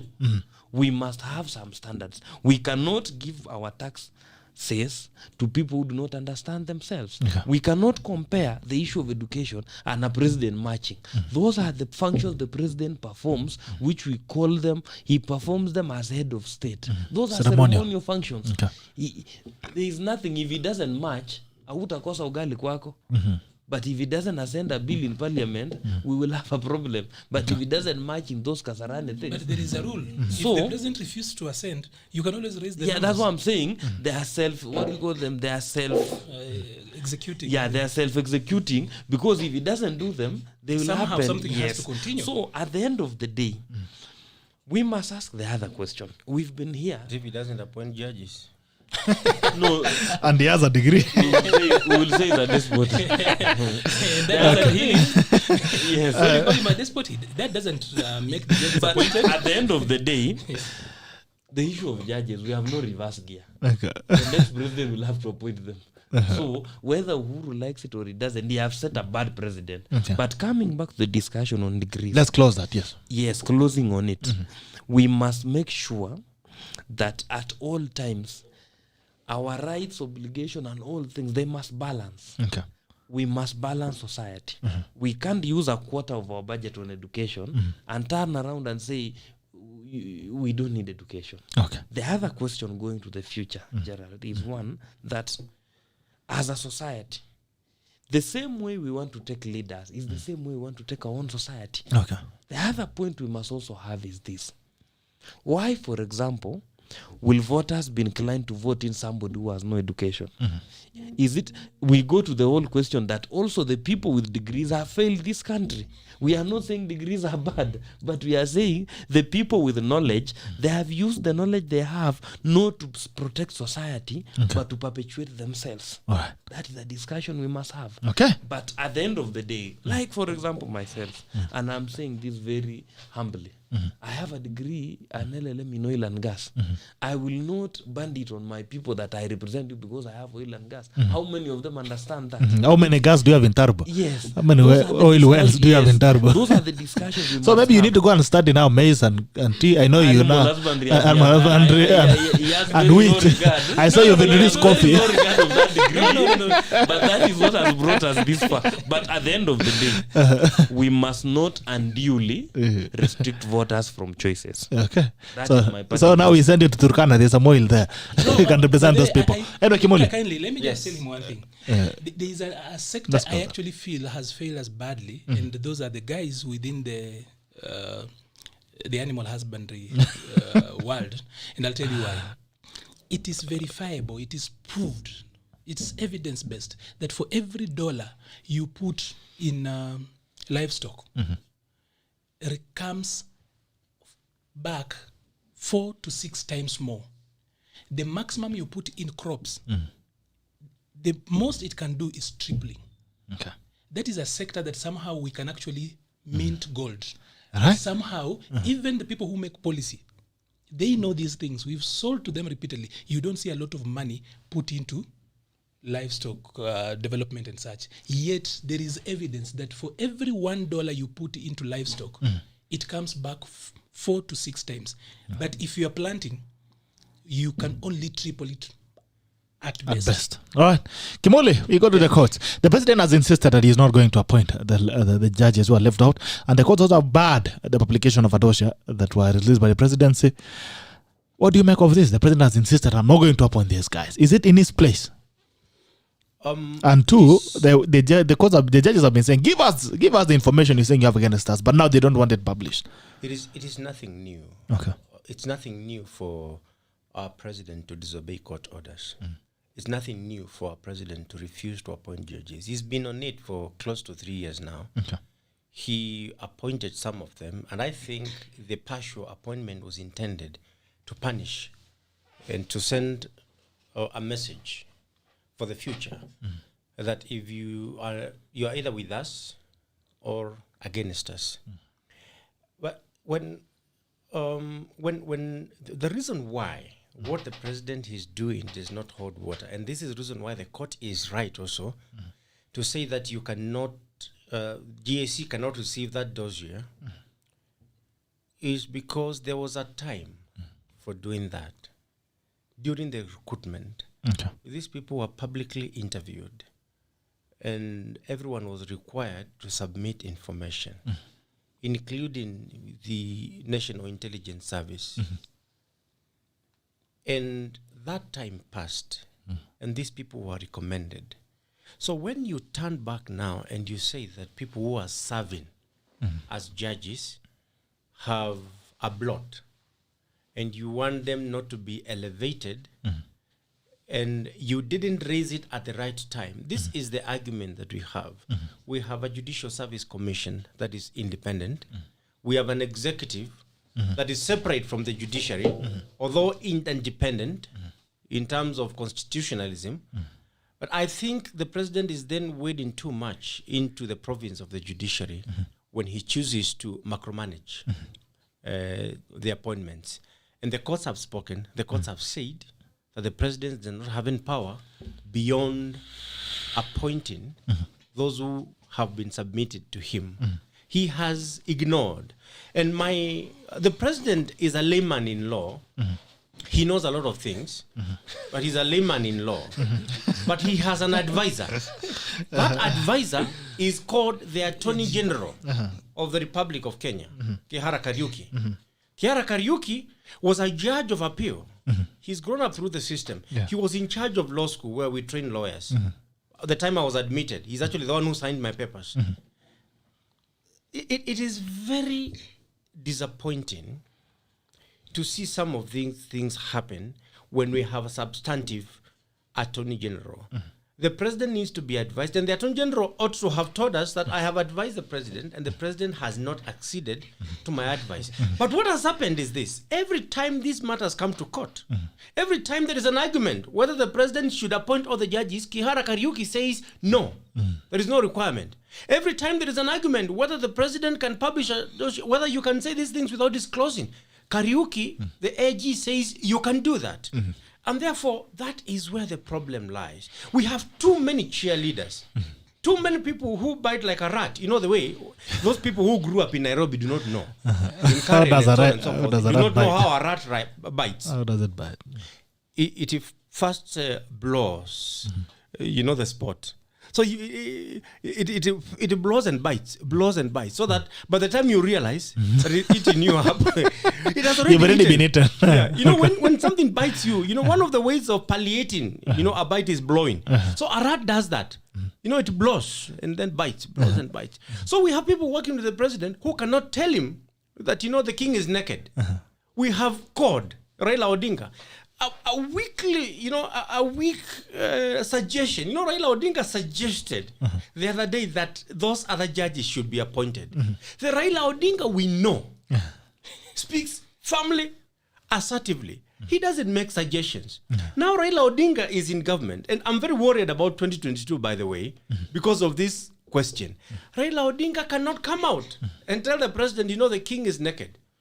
Mother Kome, the Chief Justice, you know, sugarcoats the whole issue and suggests to the president that these judges, you know, pleads, you know, we request the president to appoint these judges. You know, as long as we have so many cheerleaders, as long as we have so many sympathizers, as long as we have so many Kenyans who still believe that the president is on the right track, and this is the problem with this country. So many Kenyans believe that the president is on the right track. You have no money in your pocket. The economy is dying. You still believe the government is on the right track because your man is at the head. You've never seen him. You know, most of the Kenyans listening to me today have never seen Uhuru Kenyatta.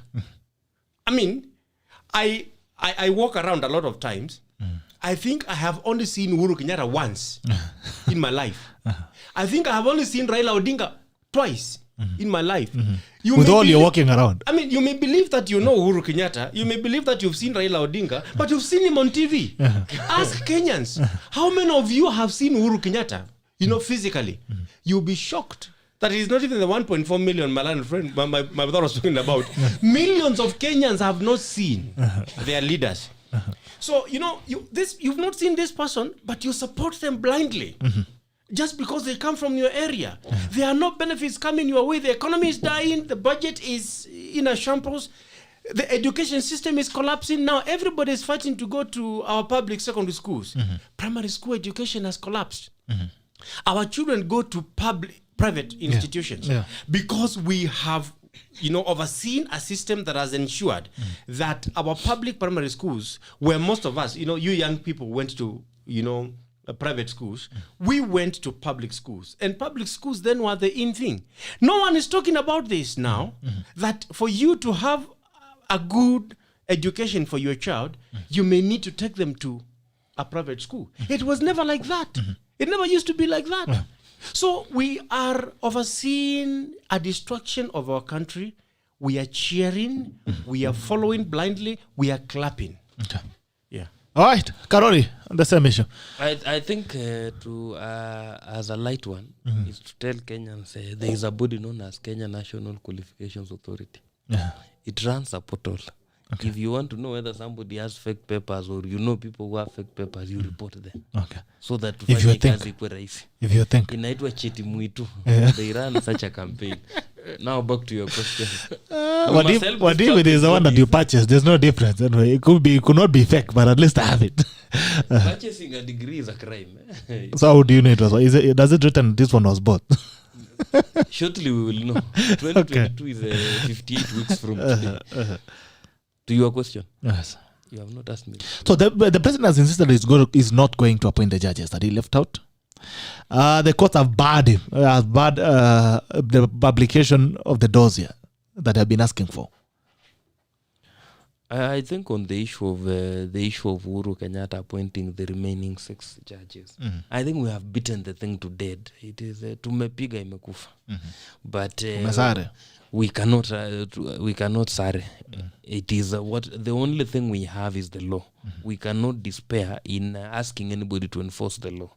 And Uhuru Kenyatta being a perpetual breaker of the law, and a person who one of his cemented legacies is disobeying court orders. I don't know what he wants to do with it. When he goes back to Ichaweri, I don't know what he will feel having been the president who disobeyed the most of court orders. He goes back where? To Ichaweri. That is where he is. It's called Ishaweri. Yeah, that place. So I don't know how it will help him. But what we must say is this, Gerald. The president has no role, or there is no law backing whatever he's doing. He is wrong both in law, textually, even doctrinally. He has no standing to stand and say, I will choose so and so. Because the thing is simple. The role the president plays when it comes to that swearing in of judges, it is a role the same one the queen or the king does when they open the British Parliament. It is just to keep the society together. Like the marching that you're talking about. It's like the marching. If it doesn't march, I will drink water. It will not reduce the amount of bread I will eat. It's ceremonial. That role has... our head of state. Yes, they just do it. It is an honor. It's the same way as having that picture of Uhuru Kenyatta in the wall in those shops. There is no law saying that you must have them. It used to be there. You do it. It used to be there with the king. The king ordinance. The ordinance had put it. But currently, we do it just to honor the president. So you cannot come and say to have it or not. Yes, you cannot then come and say, this shop should be closed down because it doesn't have the presidential portrait. In Kisumu sometime it was a Raila's picture saying the president. That is not how we work. Secondly, what are we saying going to the future, Gerald? Are we saying going to the future it will be what men want, not what the law wants? That is what Uhuru Kenyatta, Kiara and Ogeto must reflect continuously. That as men, they will come and go. What about the issue of the rule of law? Will we want laws that are made for men to break? We know the joke is that laws are meant to be broken. But that is not the direction we want to go. And sliding to one like Gerald doesn't happen. It is not an abrupt thing. It's like an orgasm. It builds up. It builds up. By the time you realize we are into... You're there. Had that experience. So I Be sensitive. Don't legislate exclusion. So people who have not had that experience. Like Arnold Maliba, you cannot exclude. But all men have. Yes, at the end of the day, Yes. it is incumbent upon all reasonable men, women, and anybody in this society to tell Uhuru Kenyatta, do the right thing. It is dishonorable to do some things. Two, whereas we know national intelligence has a role to play in our security, they must also, when you read Article 249, you realize that all our institutions, they must act within the law. Now, NIS might have intelligence, but they cannot act over Outside and the law. above what the law has provided. And you ask yourself, apart from the 3 arms of government, we have the 4th arm of government, which is called the Independent Constitutional Commissions. And when you read Article 249 again, what does the law say? The law says these independent institutions are only subject to the Constitution and the law. Number 2, they have a role to make sure that this nation upholds constitutionalism. So when Uhuru Kenyatta acts as though he is supervising JAC, maybe Kiara has not helped the president visit Article 249 and realize that as a constitutional commission, JAC is not answerable to anybody but to the Constitution of Kenya. The last point we must make, there is a feeble point that is being made by the president, which we must also tell him to disabuse it. Uhuru Kenyatta does not hold any higher position in terms of authority than the institution or the Constitution. He holds what we call secondary power. He holds the same power as the MCA. he holds the same power as the judge in a magistrate elsewhere, because all that is donated power. Okay. And Article 169, we have donated our power to the judiciary, the same way we have donated power to Uhuru Kenyatta. He cannot then come and say, you know, I was acting to protect something and something. He has no, that role is not there. The It's role, not with him. Uhuru Kenyatta has a role to safeguard the constitution. Okay. Parliament has the role to protect the constitution. And that is the role given also to And that's what he swore. yes, To, but now as to whether the action of Martha Koome and the other one, Raila Odinga, I do not hold Raila Odinga's feet to the fire Okay. on this issue. I did not line up to vote for Raila Odinga. Private citizen. He's a actually. private citizen enjoying the following. He's like a footballer. If Ronaldo goes private to, citizen enjoying the contraction if of the state. Ronaldo goes today to Portugal and he has a fanatic following, you will not say that because roads are not fixed, Ronaldo is to blame. Or if Didier Drogba goes to what is that, Ivory Coast, he will not be held responsible for the problems of the people who are elected. I elected Uhuru Kenyatta. He is the one who was sworn in. So the responsibility lies with him. Whether Raila Odinga has decided to hold hands with him as he does the wrong thing, we must hold the candle and say Uhuru Kenyatta is the person who has the authority. But Raila should not escape blame, because there is what is where is this term? And he wants to be president. No. Power is not necessarily exercised within legit frameworks. Are you saying we want to exercise power the mafia style? No, you cannot. When you are doing a matrix of power distribution, you then cannot ignore the fact that some other people wield power when they are not even in office. So Baba is one of those guys. Yes, Baba Anyway, is one of weigh in those. on We your, cannot run away. what's your opinion on the same thing, the charges? For The one, I president. have told you before that President Uhuru Kenyatta behaves as if the constitution, his copy of the constitution is written in pencil, and he erases what he doesn't like. He does that a lot of times. And we must remind him a lot of times that the constitution, the black letter, whether it's the letter or the spirit, the president must be reminded that he is not the law. Okay. He is not its spirit. He is not even its letter. So one time too many, the president wants to come off as a man who the law is actually second to him. And but if you look at our constitution, you look at Article 1, it talks about the sovereignty of the people. When you talk about Chapter 2, it goes directly and talks about the supremacy of the constitution. And if by even going back to Article 1 and 2, when it's listing the order in which we actually donate our power, it starts with the legislature, then the executive, and then the judiciary. Even the constitution in its writing, and I know that the people who sat down, the team that was drafting, there's a reason why they even thought that the legislature should come when they are drafting. We donate, of course, our power. It's then exercised by other people. We On our donate behalf. either through elected, we start with the legislature, which means that the legislature by thought and design should actually be the supreme organ here. Okay. And it is informed by not so far in history where we have had an all-powerful presidency. The soldiers of the Second Liberation would call it the imperial presidency. We have got that memory. It's still etched in our memory. We've not forgotten. Of course, a few younger people like Karori and myself and the other people would want to act as if we were not there during Moi's time and therefore it doesn't matter. But we have not forgotten that the president could interfere with the judiciary and the legislature and everything else. We have seen the president, the current president, do that. We have seen him legislate by the executive memo. He just refuses on a law, and he has done a lot of legislation when it is not in his province to do that. We have seen him. He's actually a serial lawbreaker. And the executive There is- orders. With a lot of executive orders, if you look at the kind of rulings Jubilee is actually getting, it appears like Jubilee has been a festival of breaking the constitution. Seriously, you look at every time the law pronounces itself, and between the people and this country and anarchy is the judiciary. That is the bulwark that stands between us and full anarchy.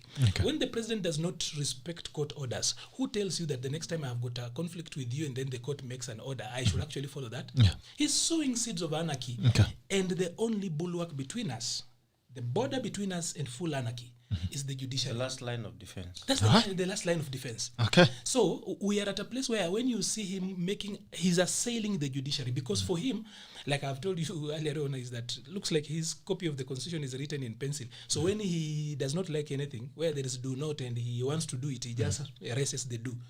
So he feels like the judiciary then stands up to him and he doesn't like it.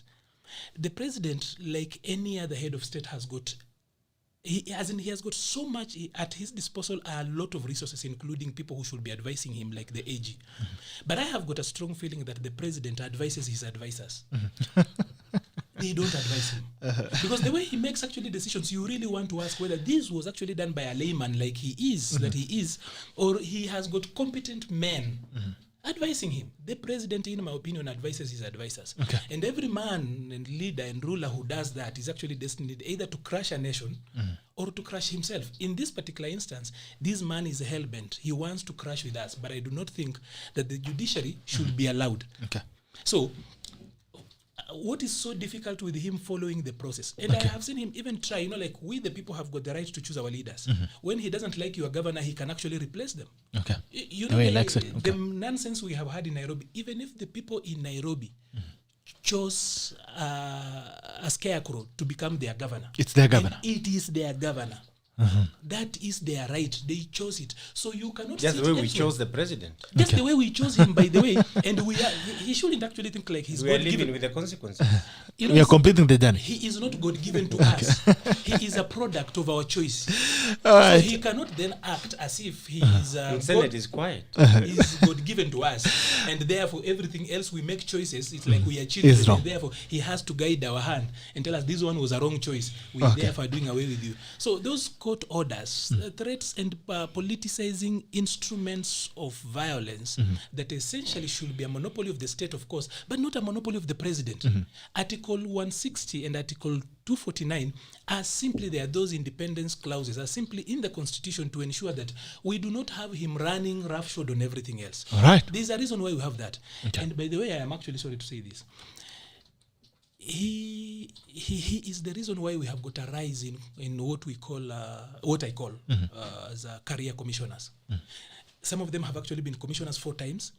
There's a reason, and when I know classical way of classifying structure of government is that we have got 3 arms of government, but like he ably said, Article 248 then introduces institution, a 4th arm of government, 10 commissions and 2 independent offices, a total of 12. Okay. But somehow the way he plays games around that, it just you know, you think like the independence clauses in the Constitution are actually just suggestions. He is actually the reason why we have got so many of these problems. So even as you speak about these judges, 6 judges, he's messed up literally everything. We have lost parliament. We do not have parliament because parliamentarians have been turned into cheerleaders of the executive, including those in opposition. All right. Including those with degrees. Yes. We're talking about 90% of parliamentarians are degree holders. But he has turned them into some cheerleaders. There's no difference between them and the goons we see hired by other politicians. Okay. Parliamentarians are doing that. You see, this particular administration decimated the 3rd sector of the nation. All right. That is the civil society. Totally decimated. It's nascent, trying to grow up. The president has screwed up this country. So even as we complain about the 6 judges, that is the last barrier, and he's really ramming on it so seriously. All right. We need to speak up. We need to stand up to him and tell him that he is the product of this constitution, and he does not choose what he can actually implement, what he can actually follow, and what he cannot. Okay, let's have our headphones on. Tusikie mwananchi Mwangala mwenye nchiko hazi. Jambo, habari asubuhi. Have your headphones on. Jambo Gerard. Jambo, habari asubuhi. This is Martin Warui from Kasarani. Martin Warui, jambo, pole nimekuweka kwa line sana. Hiyo ni sawa kabisa. So, now, let me comment on the last issue there. The president, of course, we know he is a serial lawbreaker. He has defied the constitution. He has done everything bad that could be done to this constitution.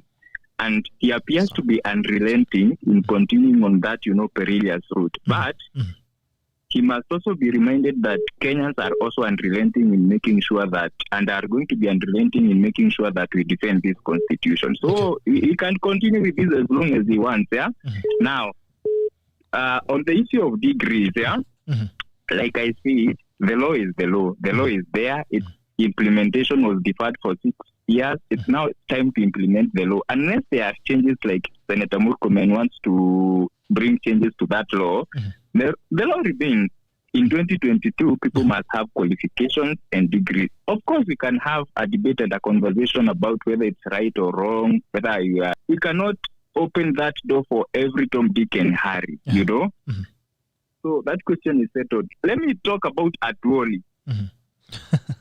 Now, this issue of Atwoli, there is an unholy alliance between the leadership of KOTU and largely the labor movement and the executive. Entanglement. And as a result of that unholy alliance, you know, the interests and the rights of workers have taken a backseat and suffered. Okay. That's why today you will have workers whereby they are having the statutory deductions not being submitted, their health insurance is in shambles, and CBAs are not going to be implemented. You know, so those are the consequences of that unholy alliance between the executive and the leadership of KOTU. There are people who have been making a simplistic argument, you know, questioning why they are spending a lot of energy on why Atwoli should not have a road named after him, you know. And the simple answer to that question is that because we have a laid down procedure on how these things should happen. That is why we are expending a lot of energy. We are not fighting at all. We are fighting for the law and the laid down procedure to be followed. If people follow, I'm glad to hear, Karori, if women in the constituency happen to be in 3 wards or 2 wards, what's going to happen to this other ward? All women are barred from vying. And is that what is in the Bill of Rights, for example? The right to buy or things like that. So it's going to be a little bit difficult. There are 18 degrees in Mbalambala according to the data that I saw on television. And those 18 can possibly be in 3 wards. Okay. 1 ward might miss a degree completely. So are they going to be represented or not? Okay. Yeah, because it is possible the 18 degrees can be in 1 ward. So what will happen to the other wards in that constituency? Maybe they can borrow. They can borrow 1 degree from the other one. So does that mean the rest of the wards, if there are other 4 wards in that constituency, they are not going to be represented in the county assembly? Okay. Because we want people with degree or something like that. That is one. It's very tricky because on the other hand, we want quality debate in those houses. On the other hand, we are going to completely miss, and people are going to completely miss representation. Okay. So that is one. Okay. On the issue of Uhuru and breaking the law, I don't know why Maliba thinks Raila should be blamed. I think he has. Okay. Yeah, I don't know why Maliba thinks Raila should be blamed alongside Uhuru for breaking the law when he knows Uhuru started breaking the law when Raila was making noise. So, I mean, when people like Miguna were being sent out of the country and even many other things back then, Raila was not supporting him and he was breaking them. And probably people like Karori were chanting and cheering. So why Maliba thinks Raila should take a portion of blame and others, I don't know. Because the 3 arms of government, why Maliba does not mention his member of parliament to be blamed, but Raila to be blamed? Because Raila is winning power, I mean, from maybe outside. I don't know. I don't understand that kind of thinking. All right. Because my thinking would be if I lived in Nairobi or at home, my member of parliament has a power I donated. And that power can be used. But who donated power to Raila today? Whose power? Raila did not even run in the 26th election where many Kenyans gave birthday gifts. So who donated power to him? Okay, asante sana Meshak. Thank you. All right, thank you. Have a good day. Okay. Hi, Meshak. When he comes in, he has to deal with Arnold Maliba. Okay. Bongala Mwanyanchi. Good morning, Gerald. Good morning to you. How are you? This is Farid Faraj. Leo umetuweka sana. Pole, ilibidi niwaweke kidogo ndio tukichukua simu tulikuwa tunafunga kiosk. Sawa. Salamia kijana ya Wanga na kijana ya Tarbo. Salamia wakili pia eh. Nasalimika. Asante sana. Sawa. Nataka niongelee vitu tatu eh. On Mkisa Kitui. That was an accident. It has happened to many. It's not the first one. You will never be the last one eh. So it is expected, and I think his negotiating powers were low. Next time you should negotiate better. Hii maneno inawachiwa huko kwa kilabu kwenye alikuwa anakulia matunda yake. Ukilamba skaru hakikisha upanguza mdomo. Zingine kanabaki kidogo kwa ndevu. Wewe ukitetea nayo ulisema ilikuangukia. Sasa inakuja na evidence kubwa hivyo. Okay. Lazima ulipita karibu na jikoni. Number 2, on degrees I think you should not disqualify people based on their academic qualifications. Okay. Each job group should have its each job should have its job description. You cannot tell a president to have a degree the same way you're telling an MCA to have a degree. Let us categorize. If, for example, you can tell a president to have a master's, for example, and MP to have a certain qualification going down. Let us not generalize from MCA to the presidency to have degrees. You can say an MCA should have a diploma. Diplomas are better and they can discuss something. Their job is not so much. They are just bylaws, these small laws that they can execute. And when they are making laws, we have experts who help them. Not all laws are made by MCAs. They just initiate something small, connect experts, and laws are made. The way BBI was made, it was not from Raila and Uhuru Kenyatta. They had to hire people, the committee of experts, they are consulting who and who. That is how laws are made, generally. Okay. And the last thing is on court orders. We don't expect President Uhuru Kenyatta to swear in these judges. We just waste time. Let us wait for the next president to come and swear them in. Okay. It is just a waste of time when we are getting other court orders. He has disobeyed most court orders. And the last thing, Gerald, this is a special request. Why can't you host General Miguna on the tackle? One of these findings. Hata kama ni kwa simu tu. Sawa, wacha ndamuongelesha alafu tusikie. Tafuta generali ya kuja tafadhali tu. Au atafanya nitume Canada pia na sina visa. Views ni yake. The tackle, the views ni mwenye anaongea, si the tackle. Asante. And that has been our rule. Thank you very much, Gerald. Thank you so much, my brother. Have a good day. We appreciate you. All right. Jambo. Bunga la banyenchi. Hello, Gerald. Yes, sir. This is the other Martin. Martin Ngoni kutoka Kikuyu. Mboyo. How are you, sir? I'm doing okay this morning. I'd like just to pass my greetings to KARORI hapo na MALIBA. And welcome the new guest in studio. It's not very new. Alionja kidogo juzi na virtual. Okay. Yeah. So Gerard, about the degrees. Let's just face the truth. I don't know why we want to put a very low bar in terms of leadership in this country. But you see, you can't go anywhere to get a job without a degree. Okay. You see. But now when it comes to leadership, we want to drop the bar so low to the level whereby, okay, anybody just can be a representative.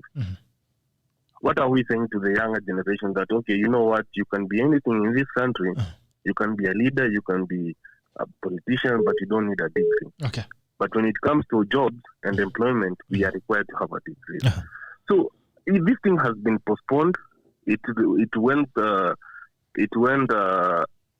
the parliament and it was passed, but it was suspended so that you can be able to give people more time to go to school. You see, it's not like this thing is just happening out of the blue. This thing has been there. And you see, when somebody comes in and say, okay, you know what, this law is discriminatory, and he wants to be a leader, not considering the fact that this thing has been there. It's not like it just come out of nowhere. It's been there. That really tells you the kind of leaders this person will be. He doesn't care. You see, he doesn't read. He is not up to date with what is happening. So why would you trust the leadership of a county to this person when, in real sense, even he did not understand that there was a certain law like this one that had been passed? You see? So let's have even less people in leadership who are qualified to do their job.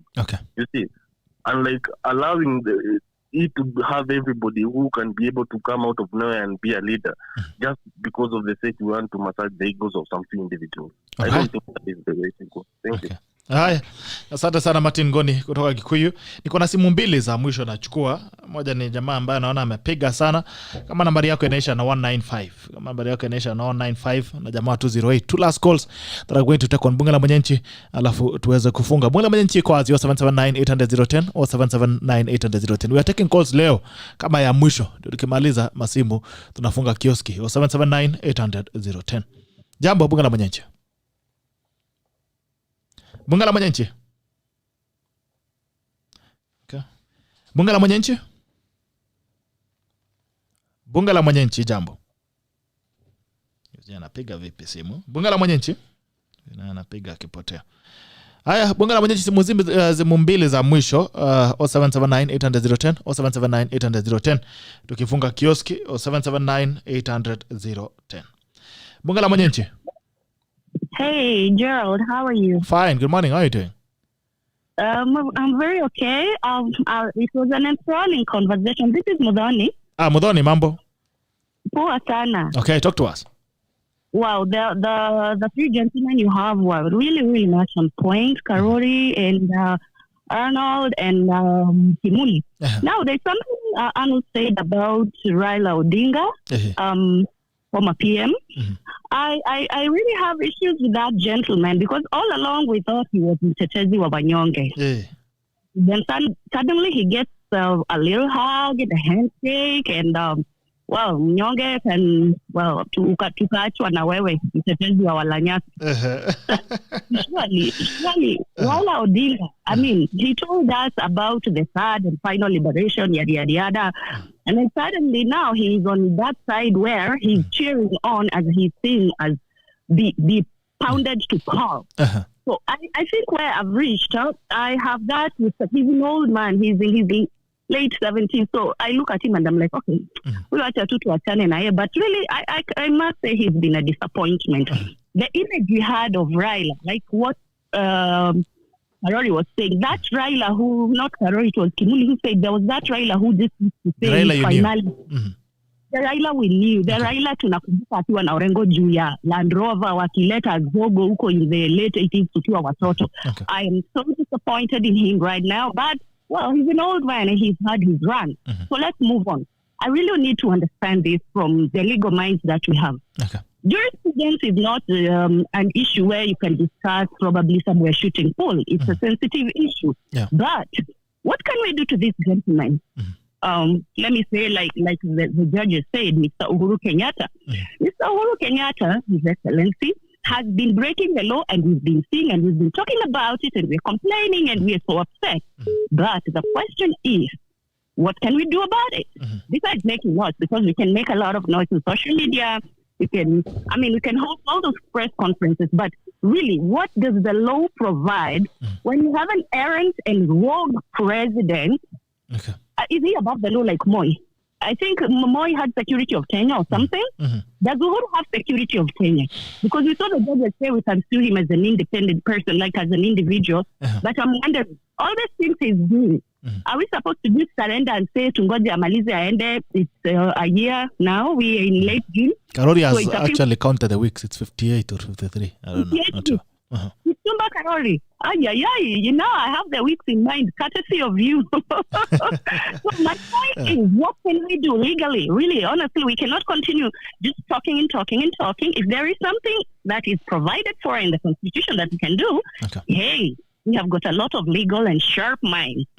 Okay, about the issue of degrees and MCAs, I'm thinking, they should be there. You know what? Those MCAs, they have their own companies and institutions and corporations that they are running, and they will not let anybody off the street apply when they don't have papers. So if they were lucky and they got their money somehow and they were like the Kalembes of this world, God rest his soul, the guy was running an empire. I am sure he was employing people who have degrees. So I'm thinking to myself, well, let them have degrees so that education can have, so that it can be a balanced playing field, that there is no area where papers are not required and elsewhere papers are required. But I want to insist on that issue. I wish we could be able to talk about what we can do to this gentleman who is in the top office when he breaks the law? Should we just look, or is there a step that we can take? Thank you so much. I think the legal minds here will help us. Mimi nilisikia sheria kama fununu. Ilikuwa hapa nilisikia. And then seniors here, Kimali and Karori and Arnold, who is a public policy analyst, will tell us how best we can deal with the man at the top that you're saying. You say now it's very risky to say the man at the top, the way things are looking like this week. Yes. Oh my God. I had a lot to say to write about that, about things on top, but saying it out in words, because I am a mom and I am a wife, I am shaking when I think about it. So let me slide. Let me let that one slide. Mandume, mujiangalie. Let me just tell you like sauti sol. Mujiangalie mandume. Mujiangalie. Alisema Nairobi pia ni hatari. Nairobi ni shamba la mawe. And you know what? We care about you guys and we love you. Please don't give us heart attacks as an embarrassment. Can you imagine the family? But Kenyans are resilient people. The government has already disappointed you enough times and you're still here. So don't worry. The outbreaks will heal from them. And you need to stress relief. So Sante. Let's talk about it. Let's have a serious conversation on what we can be able to do legally. And if we cannot be able to do something, wacha tu tuone hizo videos za kando kando tushukishe stress. Because if we say we drink, we will finish brewery. Stress ni mingi. Sante sana to Ajin. Okay, at least they have not banned Gilbis.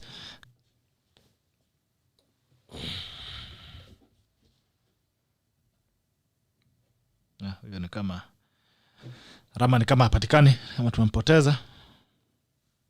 I wanted to get his views very fast, but I can get him. Anyway, hi. Very quickly, anything you would want to, as you're wrapping up on the calls as well, we're looking at the political scene, the way it's shaping. Uhuru Kenyatta has declared that he's going to support a NASA principle. There seems to be wrangles again in NASA. We have 5 principles in NASA. I don't know which one of them, because 5 principles are supporting one. Another he has moved from Jubilee. We have one arm of leadership in Jubilee where Karori belongs, and this disciplinary committee that has been very active. I don't know if they're going to engage in a disciplinary action against the president for shifting to opposition. Your comments on the calls, as you also comment on that, Maurice Kimule. Thank you very much, and thank you very much to our listeners for those worthy comments. I think for the president, for a very long time, we didn't have someone who was bold enough to say the king was naked. Recently, the High Court, the bench that was led by Justice Joel Ngugi, told the president in no uncertain terms that he was naked and that he needed to amend his ways. And the High Court actually said that the president is not above the law, that he can be sued if he breaches the constitution.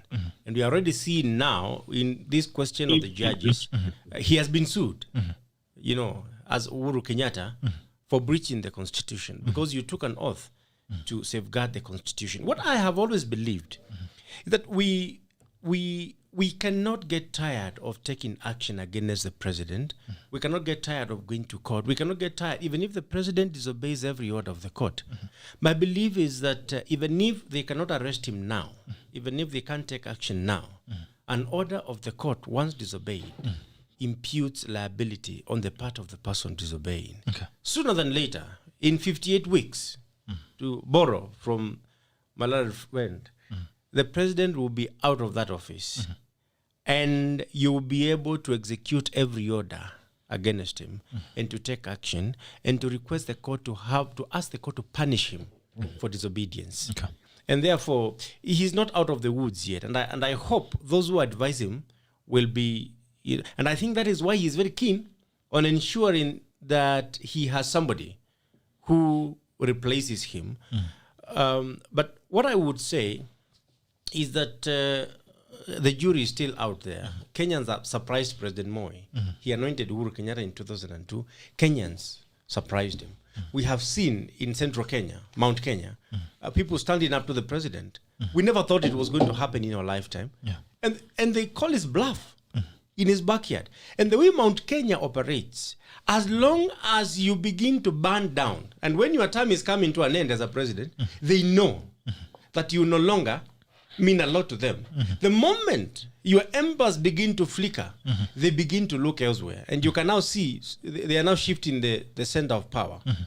As for Raila Odinga, and Muthoni has said it all, The Bible in 2 Corinthians 6:14 says that you should not be unequally yoked with unbelievers. Okay. And it also says, come out from among them. If Raila Odinga still associates with a president who cannot respect the constitution, there is no difference between him and the person breaching the law. He is guilty by association because he hasn't spoken out. He doesn't have the mandate from the people, but he wants to lead us.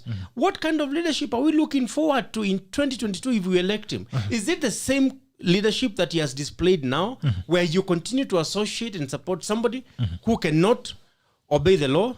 In my view, Raila should be bold enough to tell the president, look, you just have to do the right thing. And if Raila did that, a lot of things will change. Okay. Just one more comment regarding NASA. We've seen this many times before. They come together and each of them wants this thing. And why does President Uhuru Kenyatta say, I will support one NASA principle? Because he wants to keep hope alive. One way of managing in a crisis, when everybody is sinking, is to tell them that we will sail through. There's hope. Keep hope alive. There's Now, light at the end of the tunnel. each of them will be endearing himself. It's called ingratiation to Uhuru Kenyatta. You'll be marshalling your troops in the hope that Uhuru Kenyatta will point at you. So they did that in 2002. They all lined up. Saitoti thought it's going to be me. I'm a professor. I've been vice president. Kalonzo Musyoka thought it was going to be him. Raila Odinga was in an association with Moi. He thought it was going to be him. And then what does Moi do? The last minute, he says, Uyu kijana uyu. So Uhuru Kenyatta must do this without being very specific so that he can keep these guys together around him. So that he reduces friction as he goes towards the end of his term. It's a bridal procession. He might not even recommend any of them. It's a Swazi moment. Exactly. All the girls and the virgins are walking before the king. Exactly. Right. Saying, I have bigger ones. Karori. I think I'll say thank you to our callers and the people who watched and those who listened in. And on the issue of degrees, I'll tell Kenyans, it is a moment for you to ponder. Don't run away from the discussion. The robust the discussion, the better we are. But you must know, even as we do this, the politicians you are trying to protect are the same people who hire professionals at their farms. They do not hire the voter, the normal voter. So I think it is good. It is a discussion that we should have. But I also believe that it is unfair for us to want a president and the MCA to have the same qualification. It is not fair at all. Okay. And going to the future, we should widen the gap, widen the net for qualifications for leadership. In terms of integrity, other things, it should be more than that. And maybe it is time we look the Chinese way. In China, for example, if you go to the Communist Party, the CPC, there they have a different model than ours. You can't get the nomination, the ticket of CPC if you have not been to the CPC academy. What do they teach in the academy? The party philosophy and their qualifications for you to get to the academy. It is not as high as here. A degree, Chinese have not gone to school as compared to us. But they have a way, the training within the party brings out the best. So I think at the end of the day, those are the things we need to look to. And then coming to the discussion you just asked about, my thinking about the issue of NASA. And Uhuru Kenyatta saying he will endorse one of them. I think Uhuru Kenyatta doesn't say that he will endorse one of the NASA luminaries to help them. That is, Uhuru Kenyatta is protecting himself. There is an animal in town called lame duck. Although I'm told he's already won, but he's trying to keep hope alive by making sure that everybody, when he calls you, Gerald, as a presidential candidate, that I'm coming to your place, you marshal people because you want them to look to know that you are the person he should give. But at the end of the day, he's not doing that. The pride he should marry. He's not doing that because he likes you. He's doing that to sustain power. Okay. And he knows that William Ruto has already bolted out. And the continuous Madharau and whatever has forced William Ruto out of the whole thing. So why, you will ask, why doesn't he talk about William Ruto? It's for simple reasons. That is not a bird he still has at hand. That is a bird that has already left kind of cage. So, but what must we say to this? What we must say is that in the coming 4 months, Gerald, the amount of stampede you will see in our political scene will surprise you. The stampede itself will, there are one and which you must take it to a bank, and I will presumably want equity, is that Uhuru Kenyatta will go home with very many careers. Wow. And then the other thing, for Raila Odinga, I think time has come for him to pass on the baton, to be very fair. He is a lame duck presidential candidate. Uhuru Kenyatta is a lame duck president. Raila Odinga is a lame duck presidential candidate for a simple reason.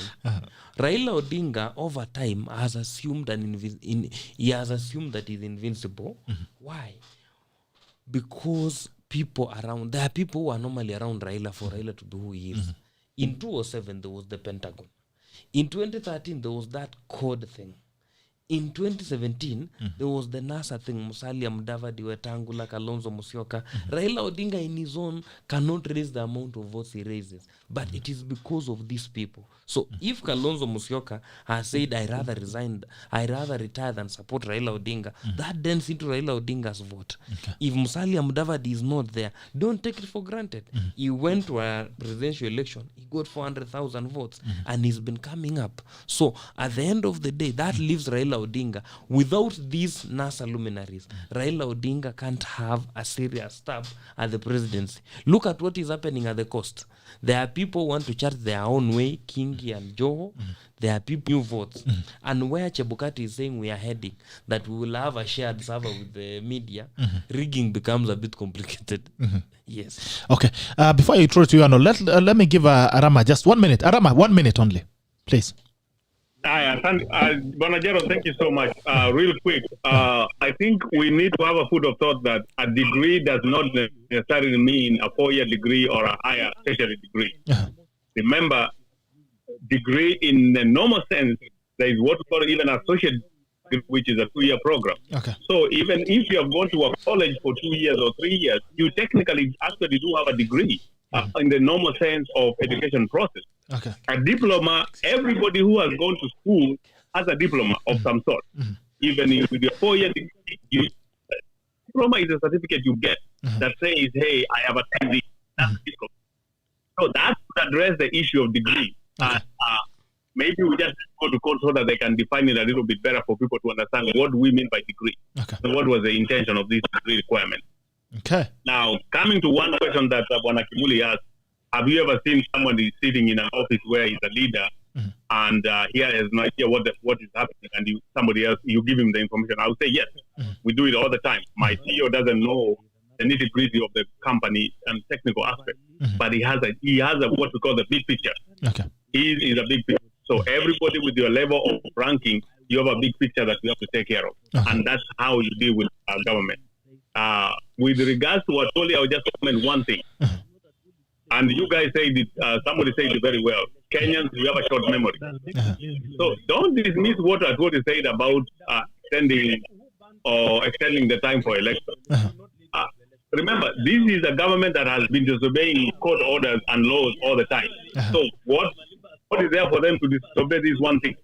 So don't dismiss it. We just need to find a better way to be prepared for this, plan for it, if it happens. Otherwise, tutapiga kelele hapa, and I can tell those guys, wangapi hapo wataenda kwa barabara wapigwe ile rungi ya polisi haki yetu? Maybe one. So, and that's the whole country. Okay. When it comes down to the road, what can we do? That to me is a question of the day. Asante sana Arama. Thank you so much. Enjoy your weekend. Pole, tumekuweka sana. Now Arnold, on the same thing, yesterday also Alfred Mutua spoke and they say that all of these guys who are talking about running for president, their only agenda is William Ruto. That we are uniting to beat William Ruto. That's the confusion that is going in the political scene. What should we expect in the coming months? Allow me to first of all respond to Meshach, who said that he was blaming Raila unfairly. Yes. It's important to actually just go back to what I said earlier on, that in the mechanics of power, as you look at the levers that work out power, you will realize that there is what is de facto power and there is what is de jure. Raila might not be elected by anyone today, but de facto he is a leader of almost half of the nation. he has got followers. And truth is that even the people in parliament today who are elected on ODM, they go and actually bow before him. What he doesn't want will not pass in parliament. They will not support it. So we cannot pretend that Raila does not hold power. He's a very powerful man, and that is why the president even reached out to him. When he's not a senator, he's not a member of parliament, he's just a party leader. But he has got representation. And when Raila calls for mass action, it does happen. So Raila has got the de facto power. Let us not forget that, and we should not excuse him just because within the structure of governance he holds nothing. But he is now being called the president's brother, and they are walking everywhere. They are inspecting programs using what? Whereas the constitution does not recognize him. The way the levers of power work, how it balances out, they feel him. Kwa ground akona watu. Kwa ground yeye ni kiongozi. So we cannot ignore that. What's going to happen in coming months? He spoke about, Karori spoke about there being a stamp. President has left his party. No, he's people are going to run away from the president there. So we know that in due time Raila will actually pull out, because I do not think that President Uhuru Kenyatta will be in a position to hand over to anyone votes. He doesn't have a party. His backyard, courtesy of his games, for the first time the Kikuyu nation does not have an automatic successor. He has ensured that in the last 8 years he has been in control at the helm of that particular, we cannot run away from the fact that our politics is still very much identity based. You have to have a base, and his base has actually been his people. That's where he came from, because all politics is local. It's what you bring on the table. He does not have a successor in his own end. He has been very poor in succession management, especially the way it has worked in Central before. So I do not think that Uhuru Kenyatta can actually give votes to anyone. At the moment, he can give you the police. He can politicize our security agencies using NIS. NIS does not have even a customer care number. So you cannot even call them and ask them if you are going through a vetting for any particular process and ask them, when is my vetting coming out? They do not have even a publicly known charter. Service charter on which you know that after 2 weeks this will actually be done. They work at their own pace. So when we and say their own things. When we embed, and you can't even queue out there and say that I have actually come for a service, either in Ruaraka or at Nyati or on Koinange Street. You can't go there and tell them, okay, now I am here to follow up on something that is supposed to be here, whether it's the registration of a security firm, whether it is a registration of a political party, whether you are being vetted at any particular level. Whatever you want from them, they do it at their own pace. And I think it is wrong. Them, are you guys even telling the president what is happening? So you cannot even know that what the president is saying, they will actually come and say that he is lying, or it's even true. And actually, we have no even place to counter-check the rumors. They might say that. Unless you procure a war. And I do not think there is a neighbor of ours who is ready to sell out war. We will have to see how that tender goes. So that they will not. They cannot invade us. We know that. So it's going to be a miracle for anyone. Invade them. We are already there. We are already there. So you cannot use COVID, you cannot use war, you cannot use anything. The elections that are 13 months away must actually happen, because in any case as a nation, I have said this and I need to repeat. What we have in the Great Lakes, the problem we have in the Great Lakes, that is Burundi, Rwanda, whatever we saw there, what we never speak about boldly is that there was an election that was suspended and postponed, and that is what it gave birth to. Somalia that we've just mentioned here, what we never talk about is that from 1987, an election was suspended. There were people who could not do an election, and there was a coup. And therefore, we have got a dysfunctional country today. Let us not play, because there is always a starting point. We can always be those people we point fingers at. Okay, all right. Actually, we can always be them. Even at the kleptomanic Somali now, they tried postponing an election and hell broke loose. They had to in a country that's not functional. Yes. So Asante sana. Thank you, gentlemen, for coming in. Asante sana, Wakili. It's been a pleasure having you guys, and I hope to see you again. Until Monday, take care. It's been amazing also having you, the tacklers online on YouTube and on Facebook as well. Poleni, the comments were many, so I could not get time to read them. Until Monday, take care and enjoy your weekend. This is a tackle, and the tackle ends now. Bye-bye.